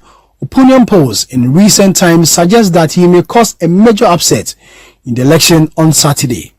In a recent interview on City TV, Kennedy Ohene Japan says he has what it takes to transform Ghana if elected president. Tourism, agri and mechanization and agro-processing, IT, which I call technology and engineering. These 4 areas will change Ghana for good, especially tourism and agro-processing. Another aspirant who believes it is his time to lead the MPP into the 2024 election is Alan Kojo Chemantin. This will be the 3rd time Alan Chemantin will be contesting for the MPP presidential election. His first attempt was in 2007 when he came second to then candidate Nana Akufo-Addo. In 2014, he placed second again to the same Nana Akufo-Addo. But in 2023, he remains optimistic of winning.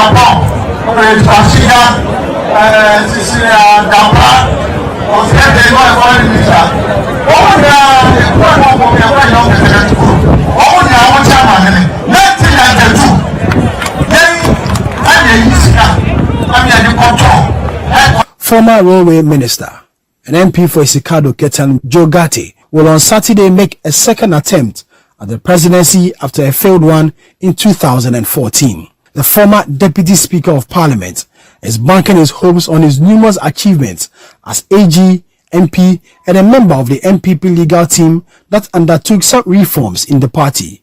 He told party supporters in a recent engagement that the MPP needs him to break the 8. Maybe I'm blind. Maybe you can tell me about how the playing field is not level. But you see, I talked to somebody who said to me that, oh, so. And I said that you haven't talked to the master tactician. He said, who's the master? I said, the master tactician is God. Whether the play, I've faced worse things in my life. So, I'm not faced by anything you do or say. So you don't think any of the candidates is being favored against the others? Favored in what way? I mean, everything casts both ways. Favored in what way? There's an advantage in incumbency, there's a disadvantage in incumbency. Everything cuts both ways. I mean, I'm not going to spend my time thinking about other candidates. I'm going to spend my time thinking about Joe Gatti and the people of Ghana. I'm going to spend my time thinking about what will happen if, by God's grace, on January 7, 2025, I'm sworn in as President of Ghana. Kojo Poku Nsafwa, an energy analyst, is considered by many as the outsider in this race. With no clear pedigree in the party, Kojo Poku says he will cause the most upset on Saturday and join the first 5. Why would anybody lead their supporters along the way when they have now gone this far? I started this process last year, February, and with all the support I have across the nation, it shows that I am the one who the youth of this nation are looking forward to. I don't see anyhow any form that I'm going to look. The 5 that is going to be shortlisted, I am one of the first people that will come through the shortlist. Then from that, the November election, inshallah, I will most definitely win the election. Another aspirant who resigned as a Greek minister to pursue his long-held ambition of becoming president of the Republic is Dr. Owusu Akoto Efriye. The former Kwadaso MP is hopeful that over 1 million farmers who benefited from the Planting for Food and Jobs initiative he introduced as a Greek minister will vote for him. He believes he will join the first top 5 contenders. I won't let you down. All right. I won't let you down. We are going to campaign around the country to sell our message for the resuscitation of the MPP as a party. The morale is down, and we are going to raise the morale to face the NDC come next year, 2024. In 2007, Kwabena J. Japan, then press secretary to former President John Agyekum Kufuor, was one of the 17 aspirants who contested in the famous Legon Congress to elect a replacement to John Agyekum Kufuor. He secured the 13th position after obtaining just 9 votes. In 2023, Mr. Japan is confident party supporters and members will reward his loyalty and hard work over the years. These are stark signals. And we've had to endure a painful debt exchange program with our pensioners laying siege at the finance ministry. Our party, the MPP, cannot afford to put forward those who led us to this state. I want to repeat myself. Our party, the MPP, therefore, cannot afford to put forward those who led us to this state. Francis Adainumo is not new to MPP presidential elections. In 2014, he came third after Nana Akufo-Addo and Alan Chemantin when the party was electing a candidate for the 2016 election. The former MP for Mampon said he will be second time lucky. I've won the election against J.E. Mills. You could see the billboards, the fanfare of the NDC. Then 2008, the MPP were doing moving forward, the kangaroo dance, you recall. We were even laughing at Professor Mills at that time that he was just going around Abuso door to door, you know. And yet he won. Dr. Kofi Kunedu Apreku, who once served as MP for Ofenso in the Ashanti region in the early 90s and 2000s, is not new when it comes to MPP internal elections. In 1998, he contested the MPP flag bearership race with former President John Agyekum Kufuor and President Akufo-Addo for the 2000 election. In 2007, he mounted another challenge but managed to pull 19 votes and place in 11th position. This time round, Dr. Kofi Kunedu Apreku, who resigned from his position at ECOWAS to contest the election, says he has a new strategy to win. I have the experience that I believe is needed. Somebody who has better one, they will have a chance to vote. I sincerely believe there can be a better time for anybody than me. Former Energy Minister Boakye Jakun will on Saturday also make another attempt at the MPP flag bearership slot after missing out in 2007. The former campaign manager for Nana Akufo-Addo in the 2012 election says the party has a good message to sell to Ghanaians in 2024. I consider myself a unifier who is willing to embrace all aspects of the party, welcome everybody, and make everybody feel valued. So the unification is important, and I'll come back to it. I'm very accessible. I take time to get to know the people in this party. Arguably, the most highly tipped individual to win massively on Saturday is Vice President Dr. Mahamudu Bawumia, with massive endorsement from ministers, deputy ministers, and CEOs. Many consider Dr. Bawumia as a clear favorite But he has been campaigning across the country, selling his message to MPP delegates despite the overwhelming support. He says he has what it takes to help the MPP win the 2024 election. I have my own vision for Ghana. I believe that it is time to move Ghana to the next level by building on the foundations we have put in place so far.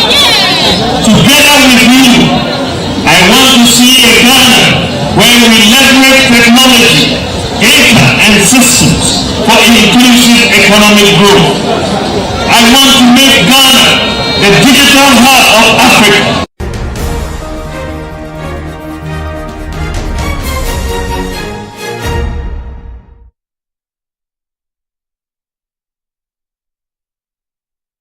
The 10 aspirants in the past weeks have been touring parts of the country, engaging delegates, party faithfuls and interested stakeholders on their bid to lead the NPP into the 2024 polls.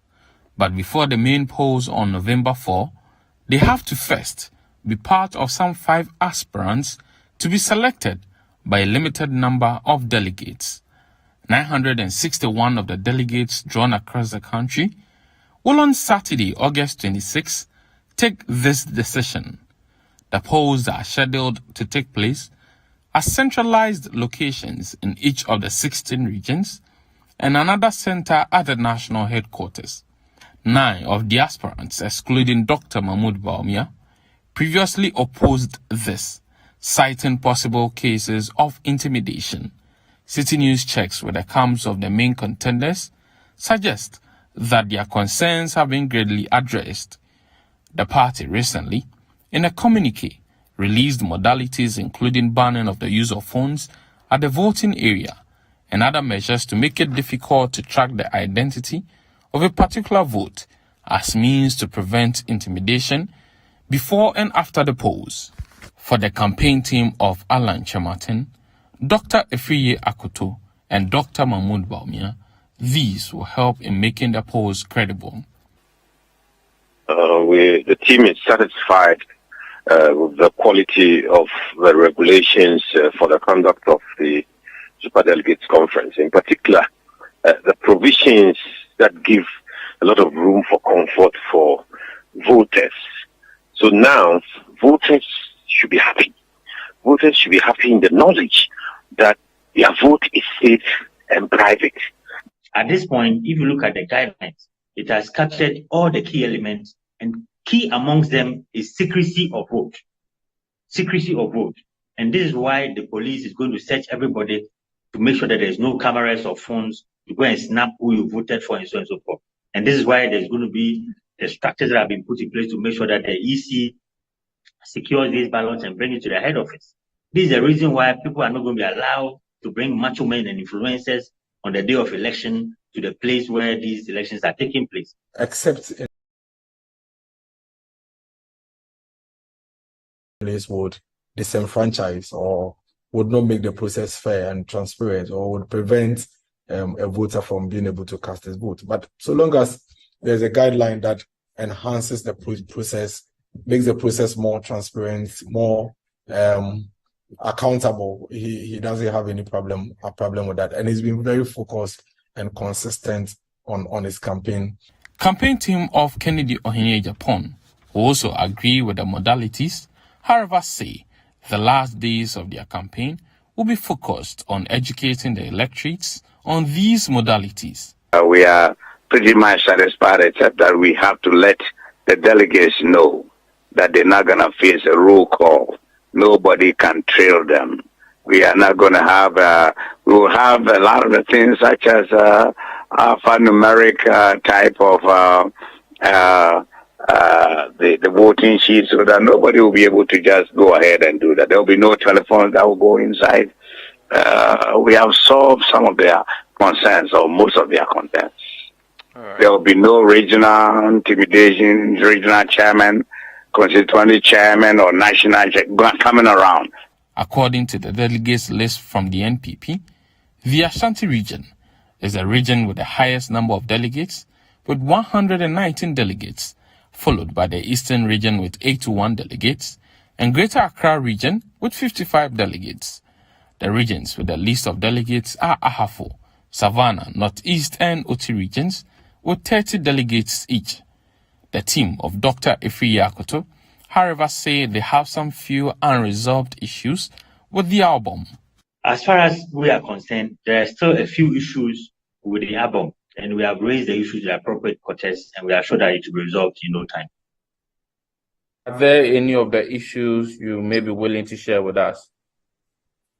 No, these are not very wild issues. These have to do with the album, and therefore the right thing to do is to petition the elections committee, which we have done.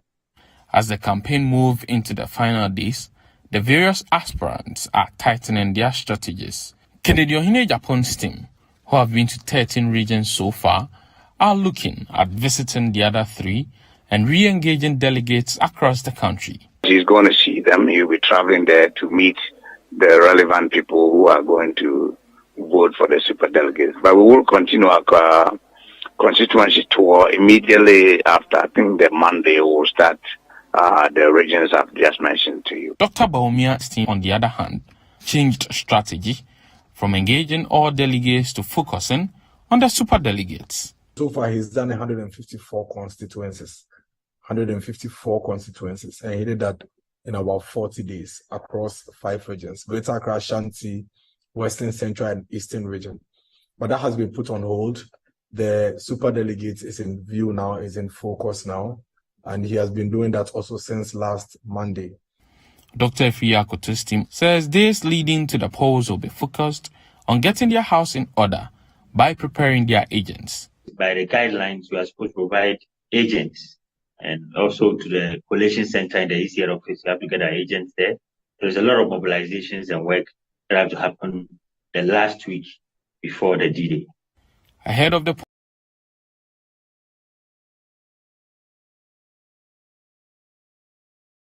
to win massively. By our rules, we have this situation where we have to go for a special delegates conference, and we are participating in that.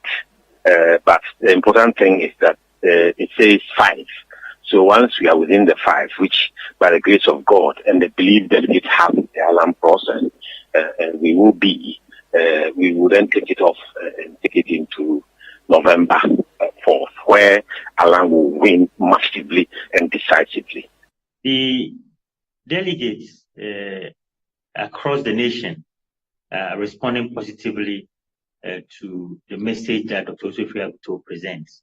If you look at it, he is a nationalistic person. He is not campaigning on the basis of religion. He is not campaigning on the basis of